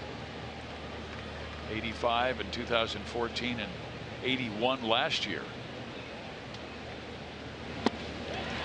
Swung on and missed. He went with that great curveball and got him to whiff over the top. There you go, Eddie. Stay steady. Down.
Hey, bottom of the 6th inning.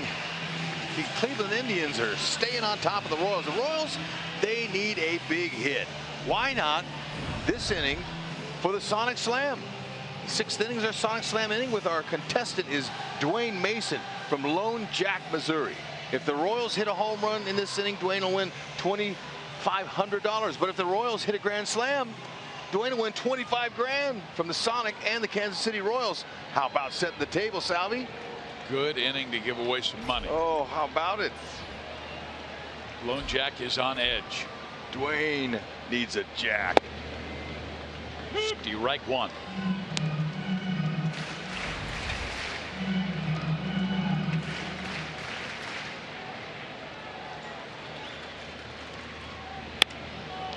A blooper towards right, but coming on quickly is Chisenhall for out number 1. Notice how shallow Chisenhall is playing tonight. Now, the Royals have beat him a couple of times. Dyson hit a ball out there. Cuthbert did. But, you know, I think they're saying, you know, we'll challenge you to hit it over our head. But you can see how shallow he's been playing. So has Naquin. So they're going to take away any little doinkers in there. And I saw the same thing with Kendrys Morales, a left-handed batter, or switch hitter batting from the left side, where the left fielder Ramirez was playing deep, but the right fielder very shallow. Well, they're doing the same thing against Alex Gordon. Now they're playing him to pull on the ground, but they don't think he's going to hit it over their head at all. Shallow, and shallow is Naquin. I mean, 10 feet in.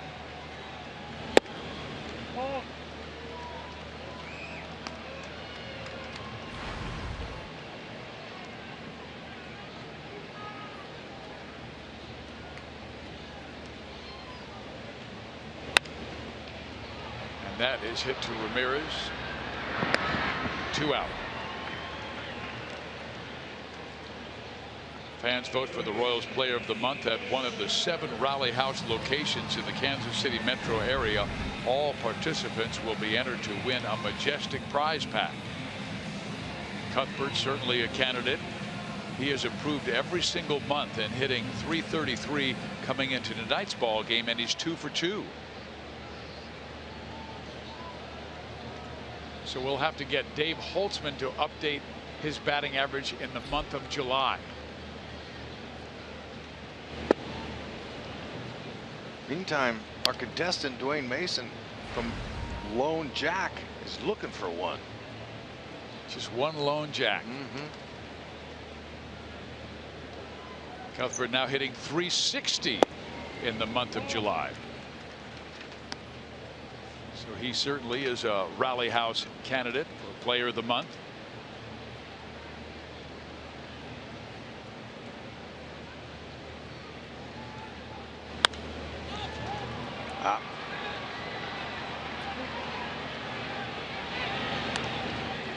Sorry, Dwayne Mason. Yikes. Next inning.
Brian Flynn will get his first start ever as a Royal tomorrow. Ned Yost naming the lefty his starter. We know what we've got in Chris Young. We know what we have in Dylan G. And it's just, seeing what we got in Brian Flynn. He's been throwing the ball extremely well out of the pen, and we want to give him an opportunity to start. It's been a long time since that, especially with the injury and everything.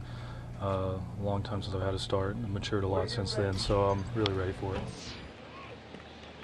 So Brian Flynn, the Wichita State product and Oklahoma native, will get his first start as a Royal. In 13 games out of the pen, a 2.39 ERA. His last start in the big leagues, August 7th, 2014 for the Marlins. This will be his 6th career start. Thank you, Joel. That ball struck towards left field, but hooking into foul territory. Is there room for Alex? No. And to see Flynn in that dugout, that's good for him. Look, he got a smile on his face. He's not out in that bullpen. There's nothing wrong with being in the pen, but every guy wants to be a starter, and he's excited about the opportunity.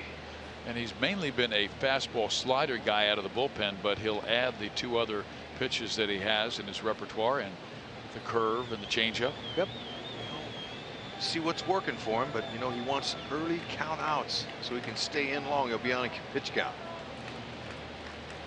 Good stuff. Hard sinker.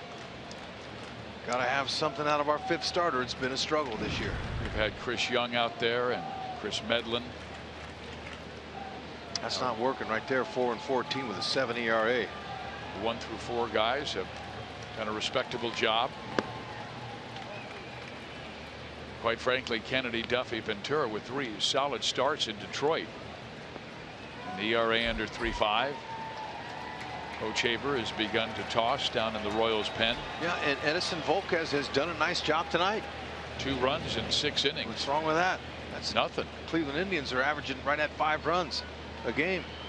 See, do you know when the Royals give Eddie 4 runs in a game, 4 runs or more? He is 21-3 as a Royal.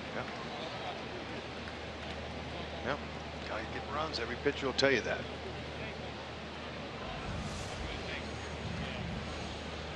Like it got Jeff Nelson, the crew chief. Yeah, it did. Got it good too.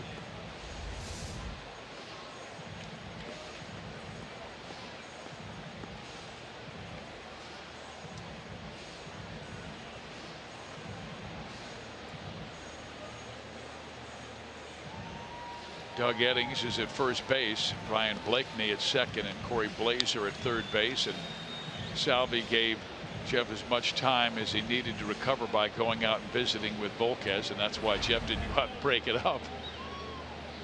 There is the quartet here.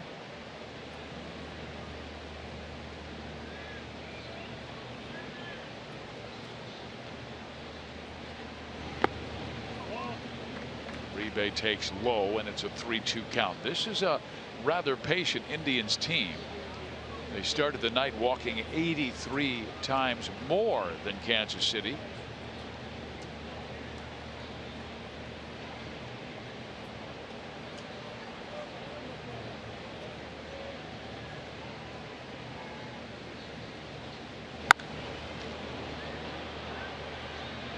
We've seen a few long balls struck foul off Volquez off of that curve or changeup. Yeah, and Uribe, he's sitting dead red. He's looking to pull. I mean, he's everything. Doesn't matter, but he wants that heater. 3-2. He's thinking he's going to get it, but he's getting closer and closer. But be careful. He can't just groove it. Oh. Boy, Alex got a good jump on that one. Yeah, he nailed it. He was right on it. You could tell he was honing in, getting closer and closer. But Alex with a nice running catch. Nice straight line, good jump on the ball, right over his head. Turned that left shoulder and went right to it. Nice play.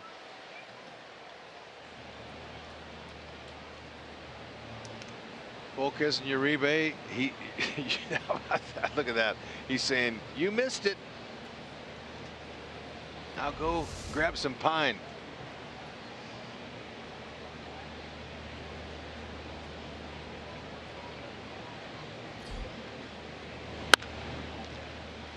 Naquin has swung at the first pitch in all 3 at bats. He lined a single to right field his first time up. And after swinging and missing at the first pitch in the 4th inning, he would later ground out. The runner in scoring position, 1 for 2.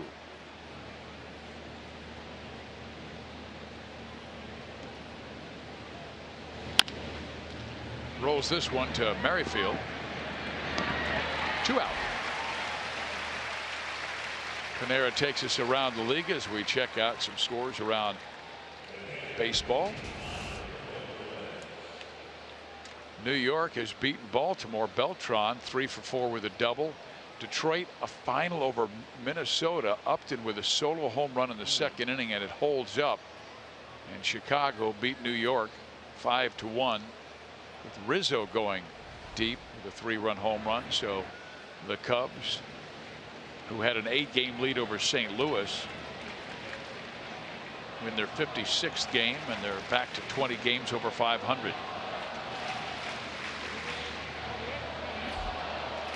Fans trying to help Volquez get through this 6th inning. Or the 7th. Excuse me, 7th. Just checking, looking at Volquez. Remember that terrible start he had June 24th against Houston, where he didn't get out of that 1st inning. This is his 4th straight start now with at least 6 innings. That was a game where he said, I just could not command the baseball. I couldn't throw it anywhere where I wanted to. Everything was up. How about that on speed? Wow. Perez almost jumped at the baseball and fell across home plate.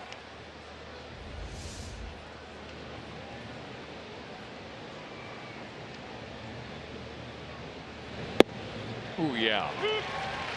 That's a good spot there. Right down the middle. Had a little wrinkle on it. He has thrown 109 pitches. You give up 2 runs in 7 innings, you should win. Royals offense has been quiet. But you know, it's been low stress these innings here in the 110 pitches now. I mean, he hasn't been in a lot of trouble. Just kind of doinked him here. Uribes. Now Lindor's was not a doink. Lindor, he connected for his 11th home run. 1st inning. 3rd hitter of the game.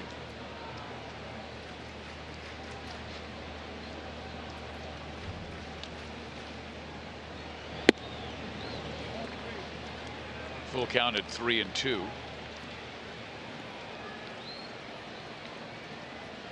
Right here, Eddie wants to challenge him. Just 2-seamer out over the middle. If he hits it, hope you hit it at somebody. But don't walk him, because Ned's on the verge of coming and getting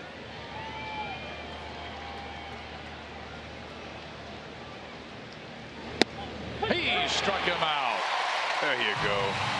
Terrific job by Edinson Volquez. 7 innings, 2 runs allowed. Now the Royals offense needs to attack Kluber. Nice job.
Excellent game by Edinson Volquez. He made one mistake, and that is our dodge drive of the game.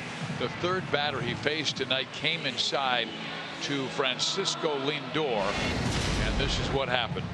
Yeah, you know what? That ball was on the inner half, but it was elevated. Now, Salvi wanted it down about 3 inches more, but just quick hands. You got to credit Lindor. That early in the game, Volquez already, we talked about allowing 15 runs in the first inning this season. That one mistake, but everything else is good. Dave Island has got to be pleased with the outing, and like I said, that's a 4th straight outing now. He's gone 6+ innings after that June 24th game against Houston, where he didn't get out of the first. Meantime, Kluber, last time he was at Kauffman Stadium, he gave up a career-high tying 8 runs in a 9-4 loss. Well, he has pitched shutout baseball through 6. He's at 80 pitches. Strike 1. Paulo wanted that. He normally is aggressive early. Got him a pitch up. It's exactly what Dale Swain wants out of his hitters against Kluber. Hasn't been happening. They've been missing. And a little bit too aggressive on Kluber, swinging at pitches that aren't their pitches. And this is not good news if he continues on this trend here. 3rd time through the order, just a 202 average.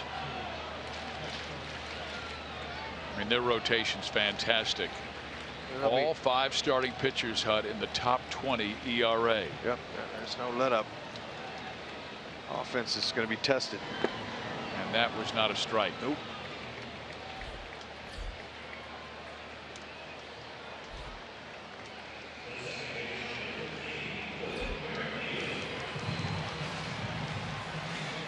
He now has 130 strikeouts this year. The AL leader is David Price with 141. He's tied with Justin Verlander with 130 for 3rd after Price and Archer. Here is Merrifield, who's 0 for 2 with a ground out and pop up.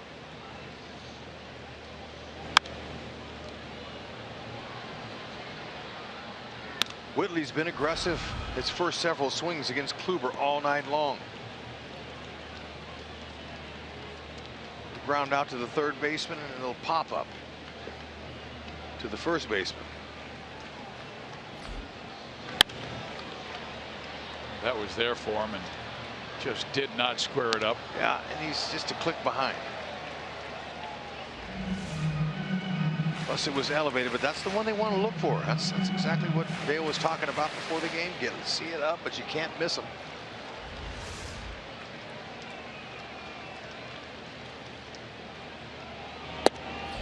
And he teased him away.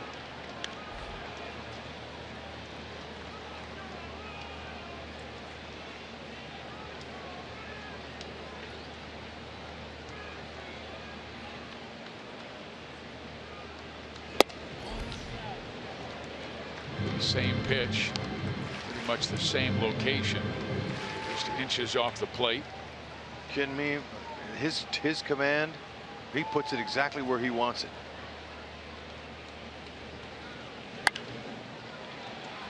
Lindor, 2 out. Our AT&T high-speed replay. It's Gerard Dyson back in inning number 3 when he hit one over the head of Chisenhall. Yeah, there it was. Shallow outfielder, hustling hard, playing to it, keeping Dyson from an inside the park home run.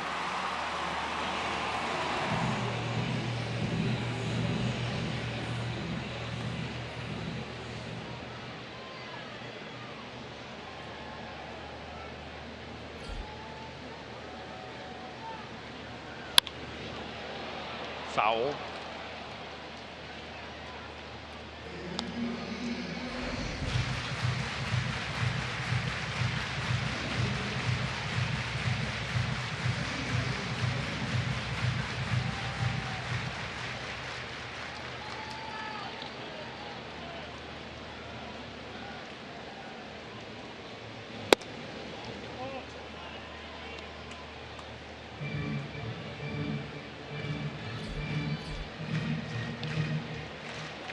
The only taxing inning was the first when he threw 22 pitches.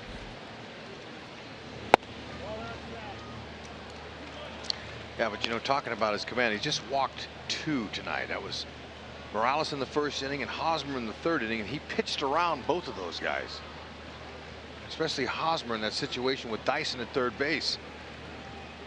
Tells you he's able to put that ball exactly where he wants it. He only threw Hosmer 1 strike in that entire at bat, but the rest of them were way off and in.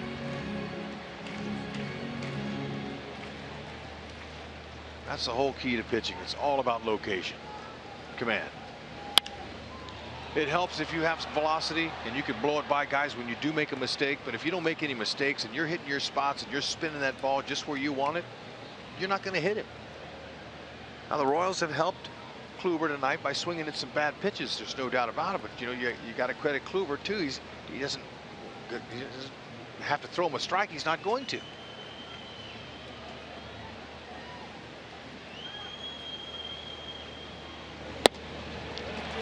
Well, Dyson works a 2-out walk. Only the 3rd walk issued by Kluber in 6 2/3 innings.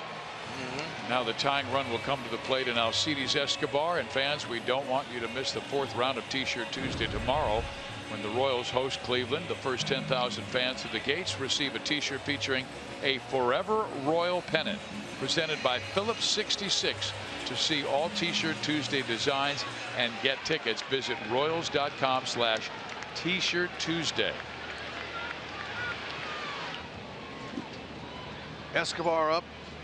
Dyson at first base has speed. Why not go? 2 outs. Take a chance.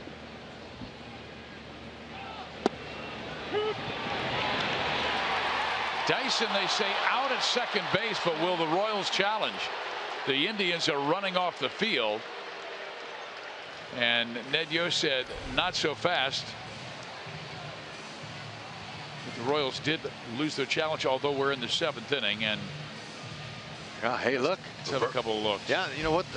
The Royals are going ahead and pressing. Did he get that tag on? He did. He got it on him. And Roberto Perez coming out, throwing out a base runner and Gerard Dyson. Good throw.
To you by your local Kansas City area Chevy dealers.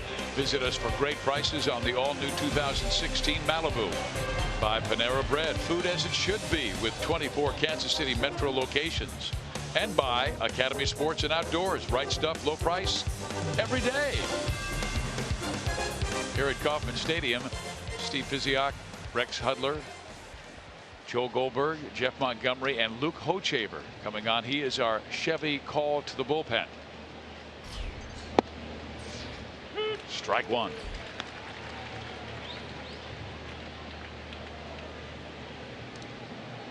Volquez turning out a nice outing. 7 innings pitched, just 4 hits, couple runs. Hoch taking over, just shut him down. Hold her there. Big curveball, cut fastball, 4-seam fastball. Mid-90s when he's working it.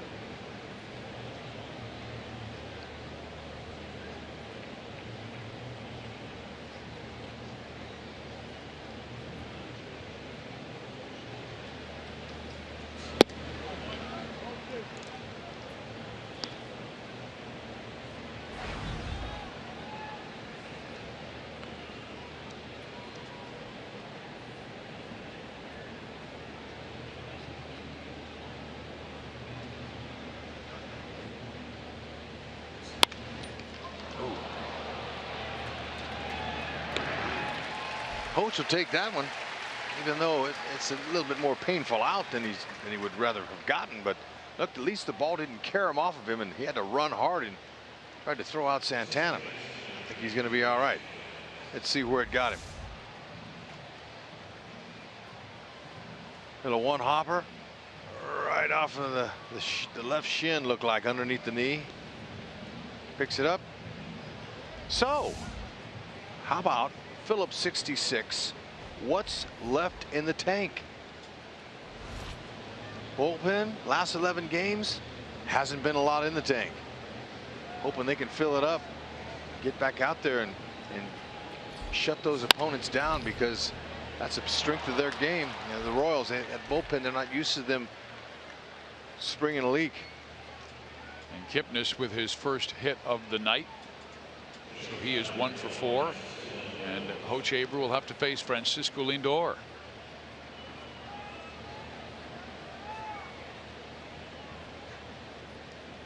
Lindor with the home run in the first and grounded out in the third and struck out against Volquez in the 6th. Volquez 2 runs allowed in 7 innings of work, 6 strikeouts.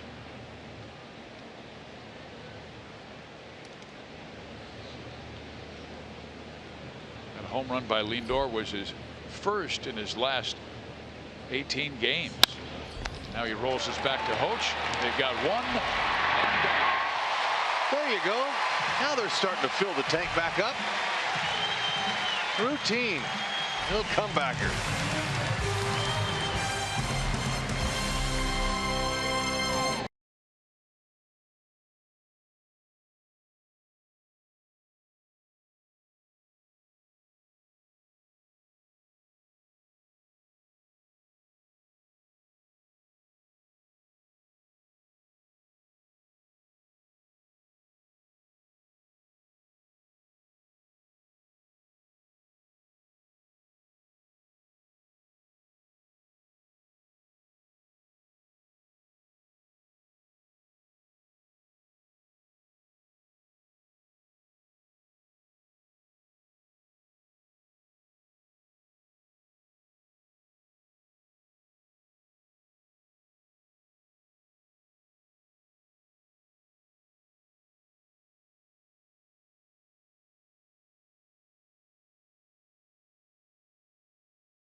Over Kansas City, and it's time for our premier Mazda game break.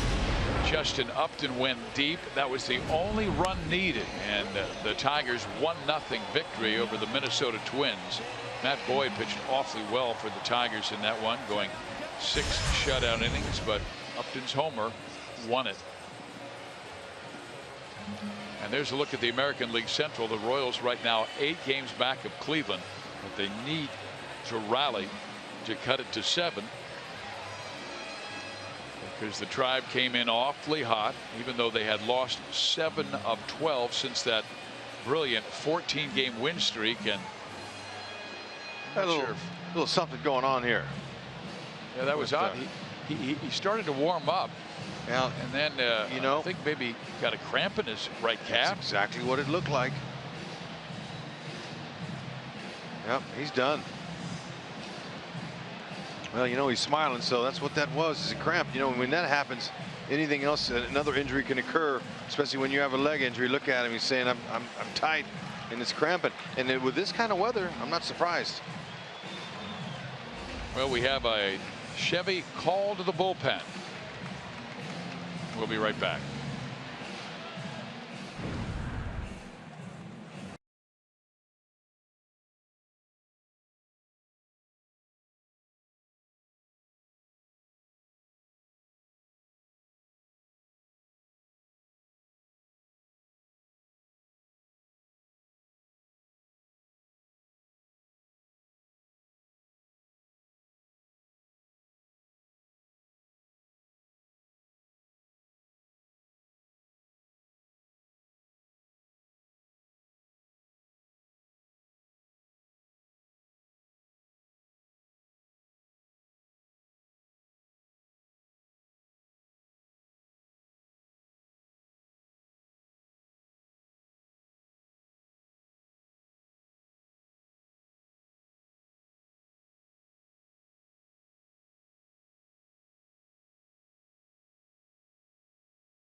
Royals baseball is brought to you by the Missouri Lottery. Every ticket you play gives back to schools across Missouri, so play it forward with the Missouri Lottery.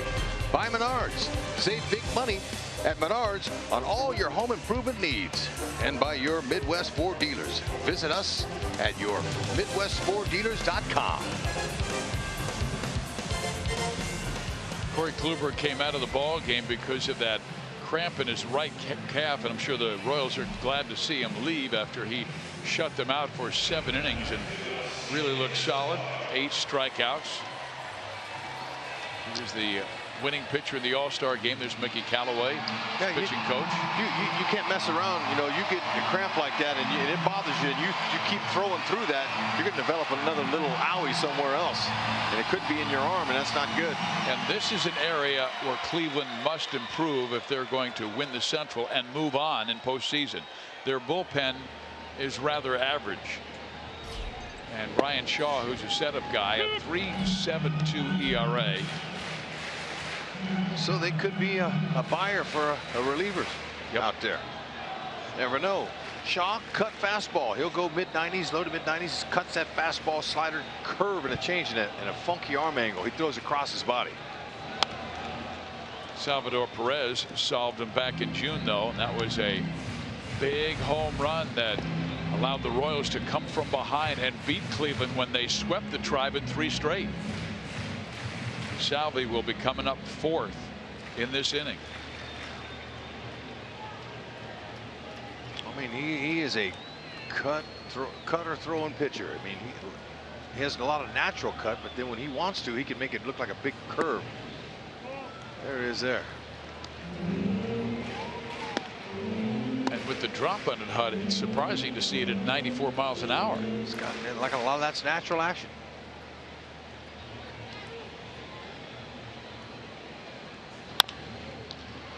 Off the glove to Uribe. No chance. And the tying run is coming up. How many times have we seen those type of base hits turn into rallies? Maybe the Royals have something left here late.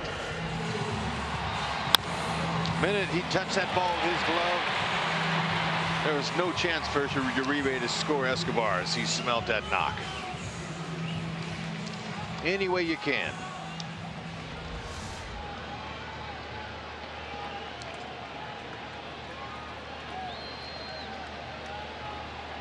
Shaw has given up 7 home runs this year, 3 to left-handers.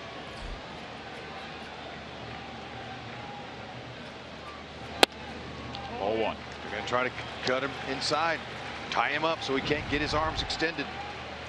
2 for 5 with a double in his career against Shaw. Outfield playing shallow in center field and right like they have the entire game.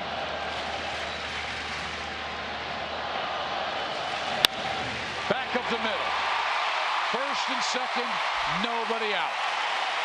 And no chance to advance Escobar to third because of Naquin playing so shallow. But how about this, Hud? With these guys on, Morales would be coming up, but apparently Kendris, with that ball struck off of his front foot, Morales will not bat, and it's Christian Colon. Eibner was in the on-deck circle, was ready to walk up, but they've chosen Colon to probably drop the bunt.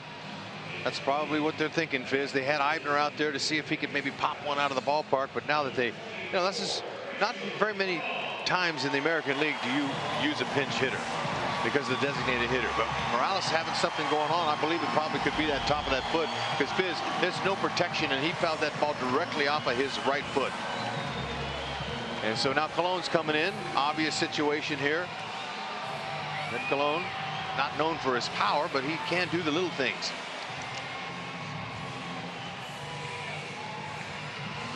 He does not have a sacrifice hit this year, but hasn't played that much.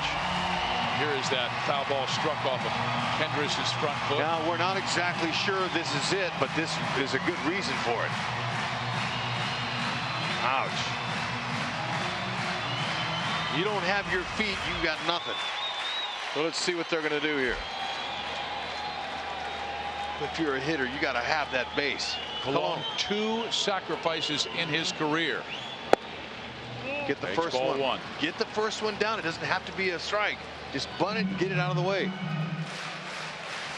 Uribe, he's in. Ideally, with the first baseman crashing, you want the third baseman to field the ball.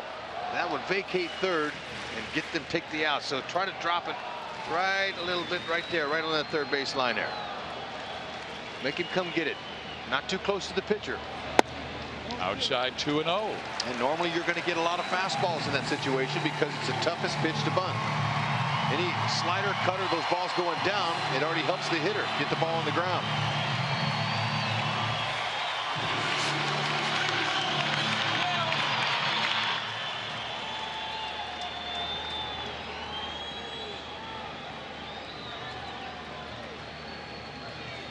He's swinging away, and he drives it to center, and look at this! Escobar scores! Here comes Hosmer. Colon is going to third, and he will be out. Oh, man, what a deke. Had him believing he was bunting the whole way. 2-0, got him a pitch, and he drove it, and it surprised the center fielder Naquin.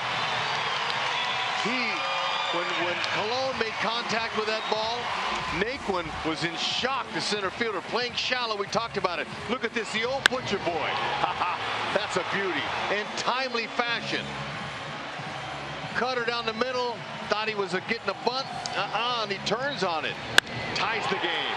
That is a pinch hit deluxe. But were the Royals too aggressive with nobody out? He should have held at second base. There's no question about it. Salvador Perez pops it up. They got him by a mile at third, but look, you know what? The damage has been done. They'll take it.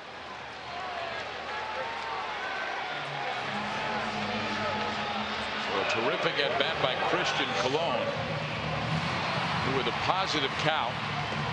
Now, he didn't look at Jershely when he's running. Watch him now. His play's in front of him here. He's making this decision up on his own right here, and he's just made the wrong decision because they got him by plenty. If he stays at second base, the Royals have a bigger chance with the meat of their order coming up. But look, for your first pinch hit of the season, to have a big hit like that on a butcher boy, that was beautiful. And he doesn't have a sacrifice bunt all year. The element of surprise got the tribe there. 2-0 count to Alex Gordon. How about that? Maybe Shaw a little distracted. He's had trouble at Kauffman Stadium. We told you about the game in June where Salvador Perez hit the home run that beat him in the 8th. And now he's fallen behind Gordo 3-0. You know, it's interesting. Had Colon sacrificed him successfully, the first base would have been open. They probably would have put Salvador Perez on. But not going to happen now. Colon already did the damage. You swinging away here? Why not?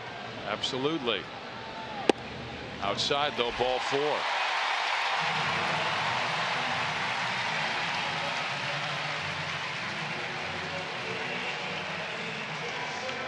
The right-hander is up in Cuthbert. Callaway's going to visit Shaw. Royals with 3 straight right-handers, Cuthbert, Orlando, and Merrifield. There is a right-hander warming in the Indians bullpen. And it is Cody Allen who has just started to warm up. And remember, Cody Allen is their closer. But Zach McAllister, it's Jeff Manship, I beg your pardon. It's not Cody Allen, it's Jeff Manship. But this is, we usually, Rex, be a Zach McAllister situation, but he's at the DL. I can't tell you how many times I've seen a butcher boy, that's what they call that, fake bunt and pull back and hit, like I saw Colon just now. I mean, you see that once in a while, but meant by a pitcher, but never in a situation like this late in the game, in an important game. It's game 1 of 3. And Colon just masterfully drove that ball over the center fielder's head. Beautiful. Don't stop there. Strike to Cuthbert, who is 2 for 3 with a single and a double. Now Chisenhall not nearly as shallow as when Cuthbert doubled over his head back in the 4th.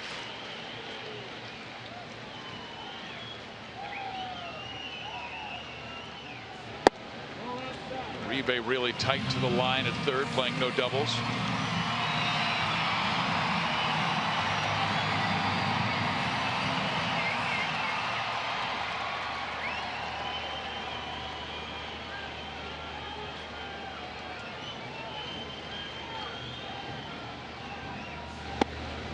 Big swing.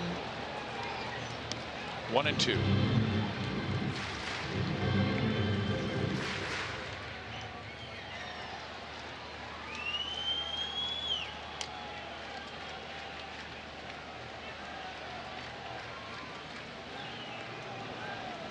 Alex goes. The pitch is a check swing. He did not go, so it's a steal for Gordon. How about that? The Royals steal just their 5th base in the last 21 games.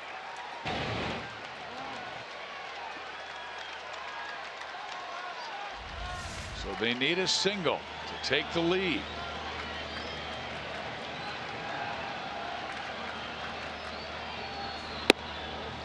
Ooh, barely missed outside. Chesler hitting .286 with runners in scoring position has Terry Francona a little bit nervous here. Cutters off the plate. Cuthbert can look opposite field. Alex needs to get a good secondary lead here. Good rip. Boy, he had a full rip on a 3-2 count, too. Sure did. And it was there, too. It was a cutter right down the middle. Ooh. He missed it. Man, that's the one. Ooh. Cuthbert with a nice average with the runner in scoring position, and Paulo Orlando has hit .377 with runners out there. So the guys Ned's got coming up or have some Everybody good in Kauffman Stadium is hoping he'll come out to protect the lead in the top of the 9th. Number 17, Wade Davis. Gordon represents the go-ahead run.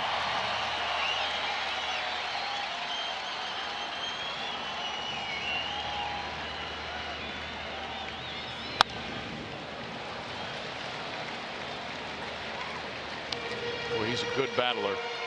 30 RBIs by the rookie. Remember, he missed the first month of the season. Called up when Mike Moustakas went out with that knee injury. Chisenhall in right has 4 outfield assists. Naquin has 1 in center. Chisenhall is shallow.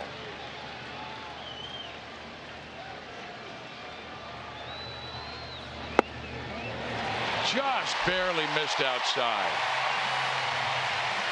Back-to-back walks to Gordon and Cuthbert. How much longer is Terry Francona going to go with Shaw? No, he's not.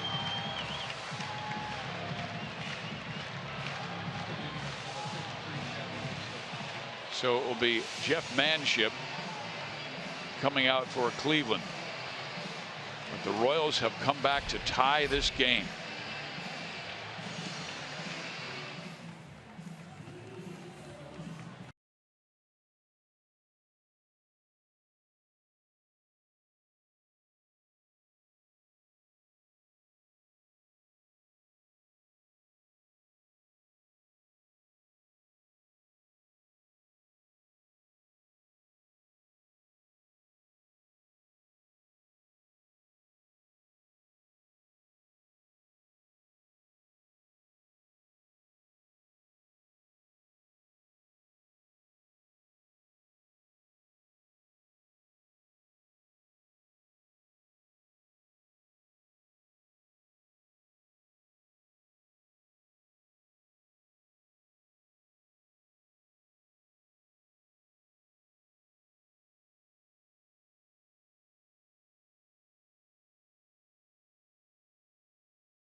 Royals have tied it dramatically after Lindor gave them the first inning lead. Kluber went 7, came out of this inning with a calf injury, and Christian Colon tied it up.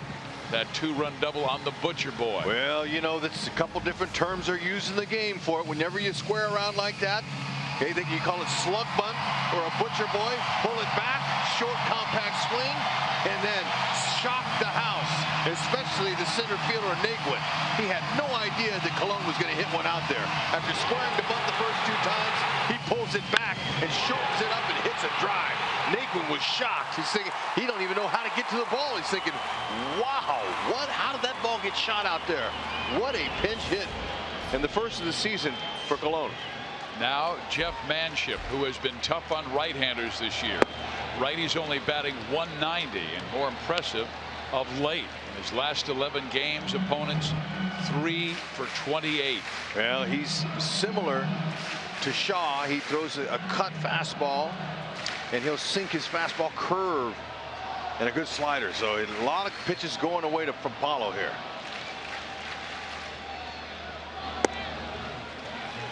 Now the Royals have outscored their opponents by 29 runs in the 8th or later. And that's a wide margin of runs, so they get a lot of their runs late, especially here at the K in front of this energetic, beautiful crowd.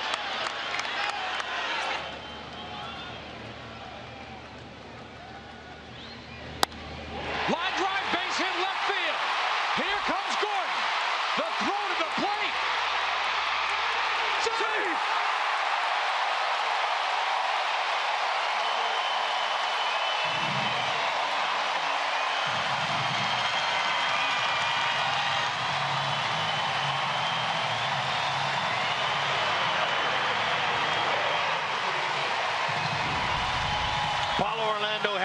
Covered. They want to stay away from him. He left it on the outside part of the plate. He knew it was coming. He hooked it. He said, forget about right field. The game's on the line, and I'm the guy. That's right. Hitting .377 with runners in scoring position. Right man, right spot. Ramirez, great throw. Alex, better slide. Boy, he tried to drop his knees down, but Alex went right around him and was able to slap that left hand down. Orlando went to second base on the throw. Yeah. There's a little bit of late life, and we talked about it earlier when Escobar got that base hit, infield hit off of Shaw's glove. How many times do we see Royals come back and they start rallies like that?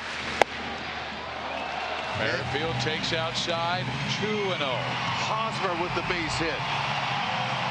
And then Colon shocked the house with tying it up with that Butcher Boy double. Center field, right field, shallow. 3-0. Yeah, look, get greedy, 2 outs. Add on, give the waiter a little bit of insurance. I mean, 3-0, green light. Who cares? First base open. Why not? Now, if it's your pitch, what are you saying? Middle in?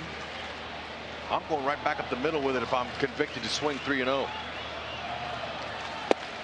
No, I was thinking where the location of the pitch, if it's you, where you want it, middle in or? Middle in, but you know what though, Fizz, I'm 56 years old, man. I couldn't do nothing with that right now. I'm talking if you're Whitley. Okay, Whitley, yeah, he'd like to drive one middle in, but he's better middle away. He likes to go that opposite field. That's why I asked. All right, you're getting me worked up. Take the walk. Outside, ball 4, bases are loaded for Gerard Dyson. 3 walks in the inning. 1 scored off Francona, a painful one. Gordon scoring on Orlando's hit. The Royals trailed 2-0 coming into the bottom of the 8th. Single by Escobar, single by Hosmer, double by Colon to tie it. Walk, walk, hit, walk, and here's Dyson, the 9th man to bat in the inning. Remember, Royals don't have an extra base hit this year with the bases loaded. They may now. Look at this. Down the line.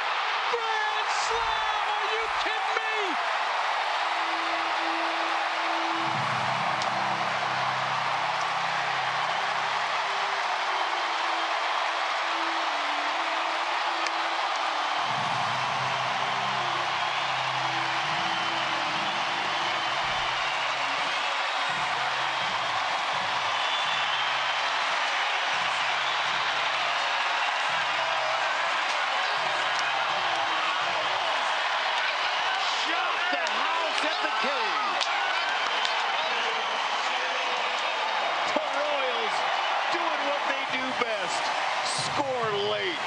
And great. Hud, you had just said they haven't had an extra base hit with the bases loaded this year. They're the last team in the majors. They're the last team in the majors to not have an extra base hit, and it came at a perfect time. Talk about that insurance. Wow. Well, they're playing We Will Rock You, and they sure will. And here is an innocent ground ball to third, but who cares? The Royals score 7 in the 8th to go from 2 down to 5 up. Violet to Bombardier. Violet to Bombardier. Open up those doors.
What a big swing by a little guy with speed.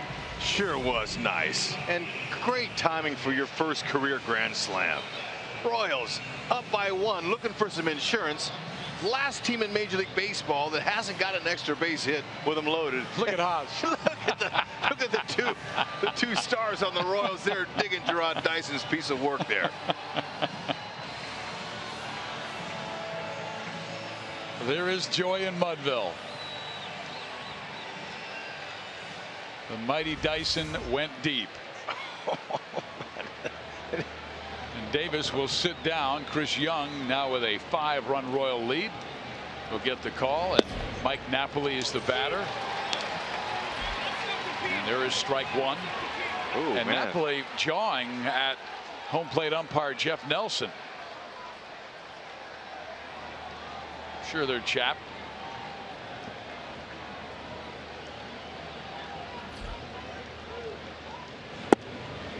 Dyson's last home run was last September 6th.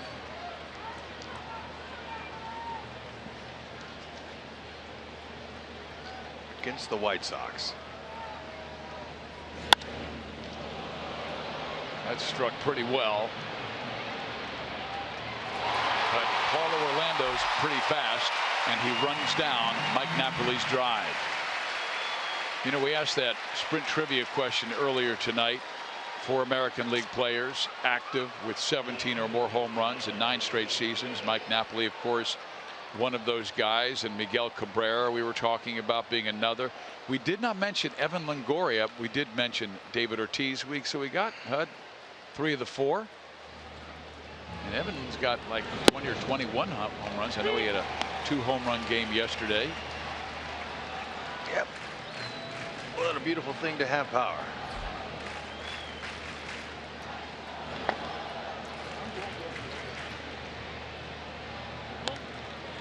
Well, once again, it all begins with a quality start. And Edinson Volquez will not get the decision, but he kept the team in so they could have that incredible 7th. There's a line drive to center field by Jose Ramirez. 1 on. Well, you know, we talked about the great starting pitching of the Cleveland Indians, and they are great. But the bullpen, some question marks on that pin. And for those excellent starters that are all sitting right there, standing there watching, you know, got to have some trust at the back end of that bullpen, or they won't win.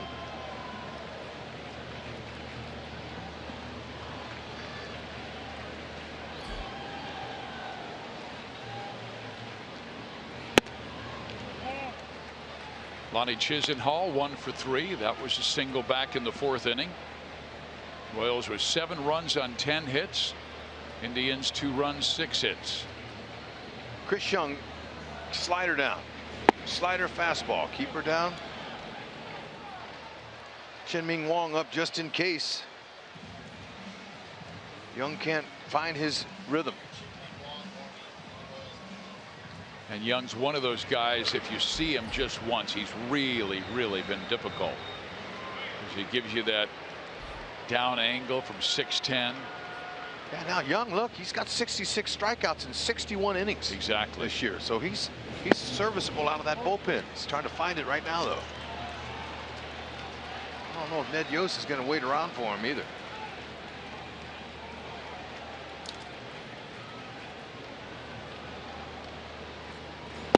Chisenhall taking.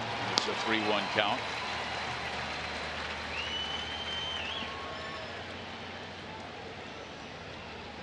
Chris was one of the Royals' top pitchers in their World Championship season last year, both as a starter and reliever.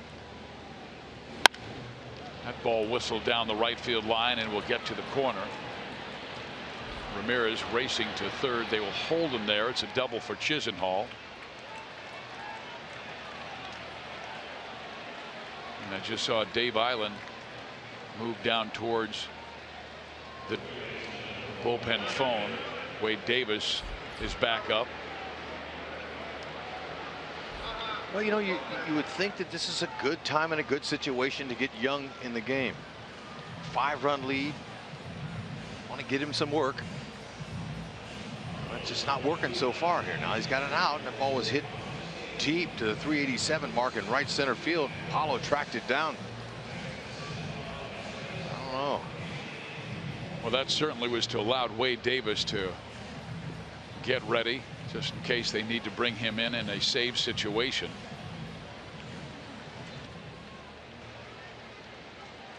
That's why those tack-on runs so important. The Royals took that 3-2 lead and they pushed it to 5 on a grand slam home run. But quite frankly, if it's a one-run game, Davis is already out there. Right. But you know that insurance is important. Yeah. There's no doubt about that. But no one expected a grand slam from Gerard Dyson.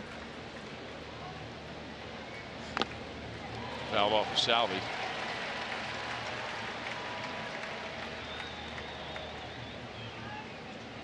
Royals trying to cut that Cleveland lead to 7 games. I caught a little bit of the shoulder and the mask. Better than getting a direct shot to the mask. Boy, he's always in a good mood. Picking everybody up. Communicating with the umps, so important. Run will score, but Merrifield will get the second out.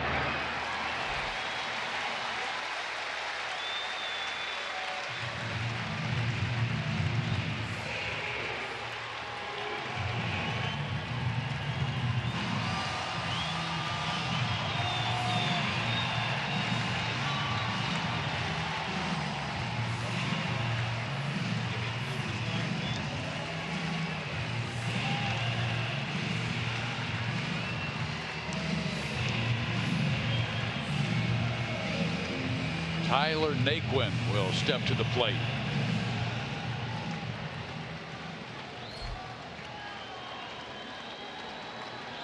One area where the Royals have the edge over the Indians is the bullpen.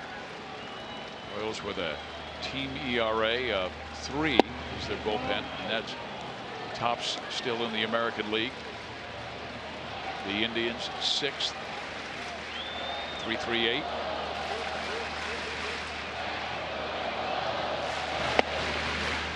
Two balls and no strikes to Tyler Naquin.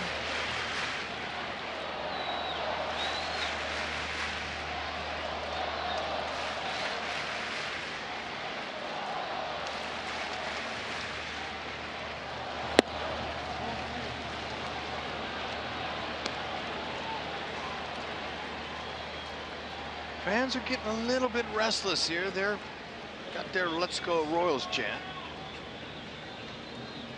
after a huge 7-run 8th inning.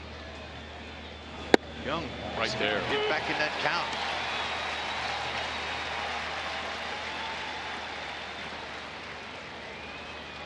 His best pitch is a slider, but he needs to be in front.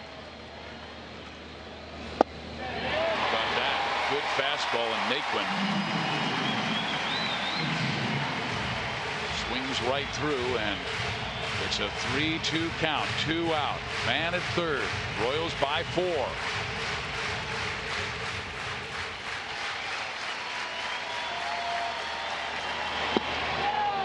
Just low. And here comes Ned Yost.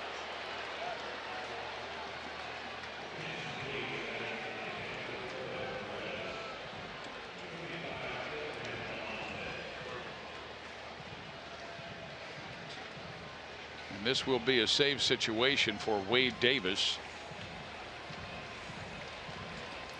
We'll be right back.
Royals lead it 7-3. This copyrighted telecast is presented by authority of the Kansas City Royals and may not be reproduced or retransmitted in any form, and the accounts and descriptions of this game may not be disseminated without the express written consent of the Kansas City Royals Baseball Club.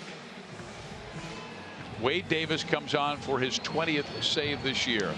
Marvelous ERA at 1.19, and he will face a pinch hitter in Abraham Almonte, who just came off the suspended list. He was suspended for 80 games for PED use. Ball one. Davis, four-seam straight fastball. He'll go reach up to 97. He's got a cut fastball. He'll throw a little bit, maybe around the mid-90s, sometimes a little bit lower. A big overhand curveball. The runner takes second base, but the Royals don't care. No steal, indifference. The only man that matters is the guy on deck, and that is Carlos Santana.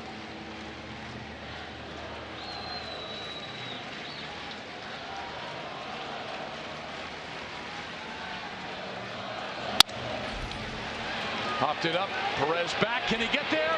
Yes, he does. And this huge homestand begins with a huge comeback. Waiter, check, please. Dyson with a grand slam home run. The Royals with a 7-run eighth.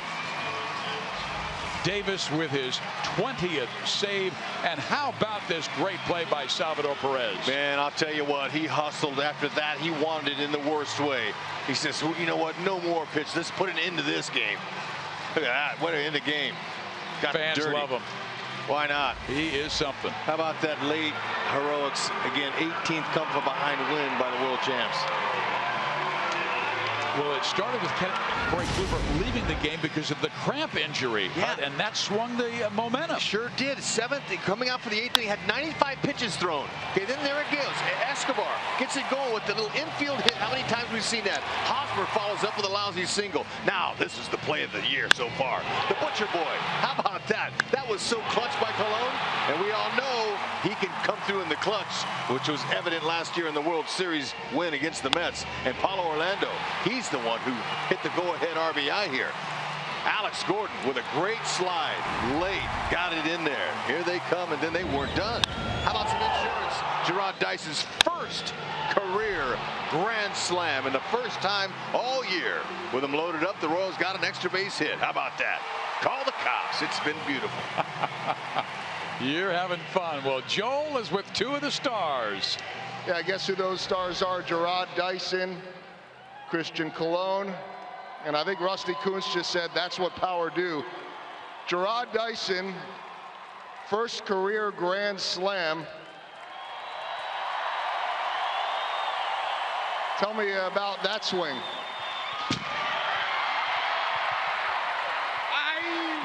How'd that feel? Felt great. I agree. Anyway, tell me about that grand slam. You know, I didn't expect it to go out. Come on, man. Here, go ahead. No, I wasn't expecting that type of result, but I'll take it. I'll take it.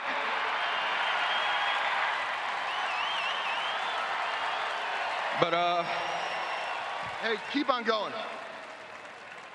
no, it was a great win for the team. You know, everybody did a job. How'd it feel? How'd it feel? Feel good, baby. I mean, go ahead. If you want to ask him something, by all means, go ahead. No, I did. All right, you got it. No, you don't leave yet. It's a big moment for you. It's your first home run since last year, your first grand slam. The people want to love on you here. I love the people, too.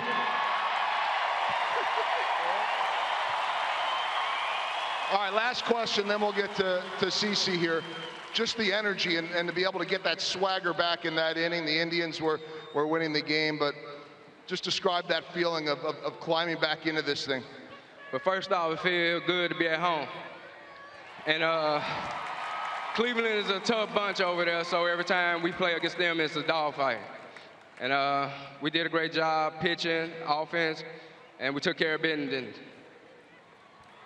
Can I have the mic back? All right, you can go. Thanks, Gerard. Yeah, he knows how to play to the camera.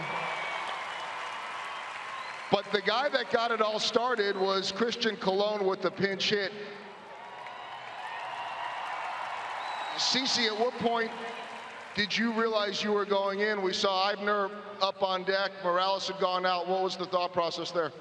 Well, I was just ready, you know, like always, just for the moment. And I think, you know, I was calling on to bunt in that situation. And, you know, I got in there, and it was 2-0. And I just, you know, trying to be aggressive, making something happen, and not just giving it to an out right there. So you were showing bunt, you pull back and find the gap. What did you see? Well, I mean, as soon as I hit it, I knew I hit it pretty good. I was just hoping it wasn't right at him. But, you know, just sitting here talking to the coaches, Pedro, about the different situations that could happen in the game, and it presented itself, and I'm glad it worked out. Last thing, how electric was that inning as you batted around and getting 38,000 plus behind you? This is what we're used to here.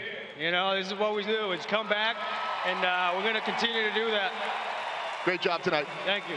Christian Colon, Gerard Dyson, and a very energetic crowd. Guys. What a game. Royals down 2-0. Bottom of the 8th inning, 38,000 fans roaring, and Salvador Perez. This was after the Dyson grand slam home run, absolutely rejoicing. Dyson got it, the Salvi splash.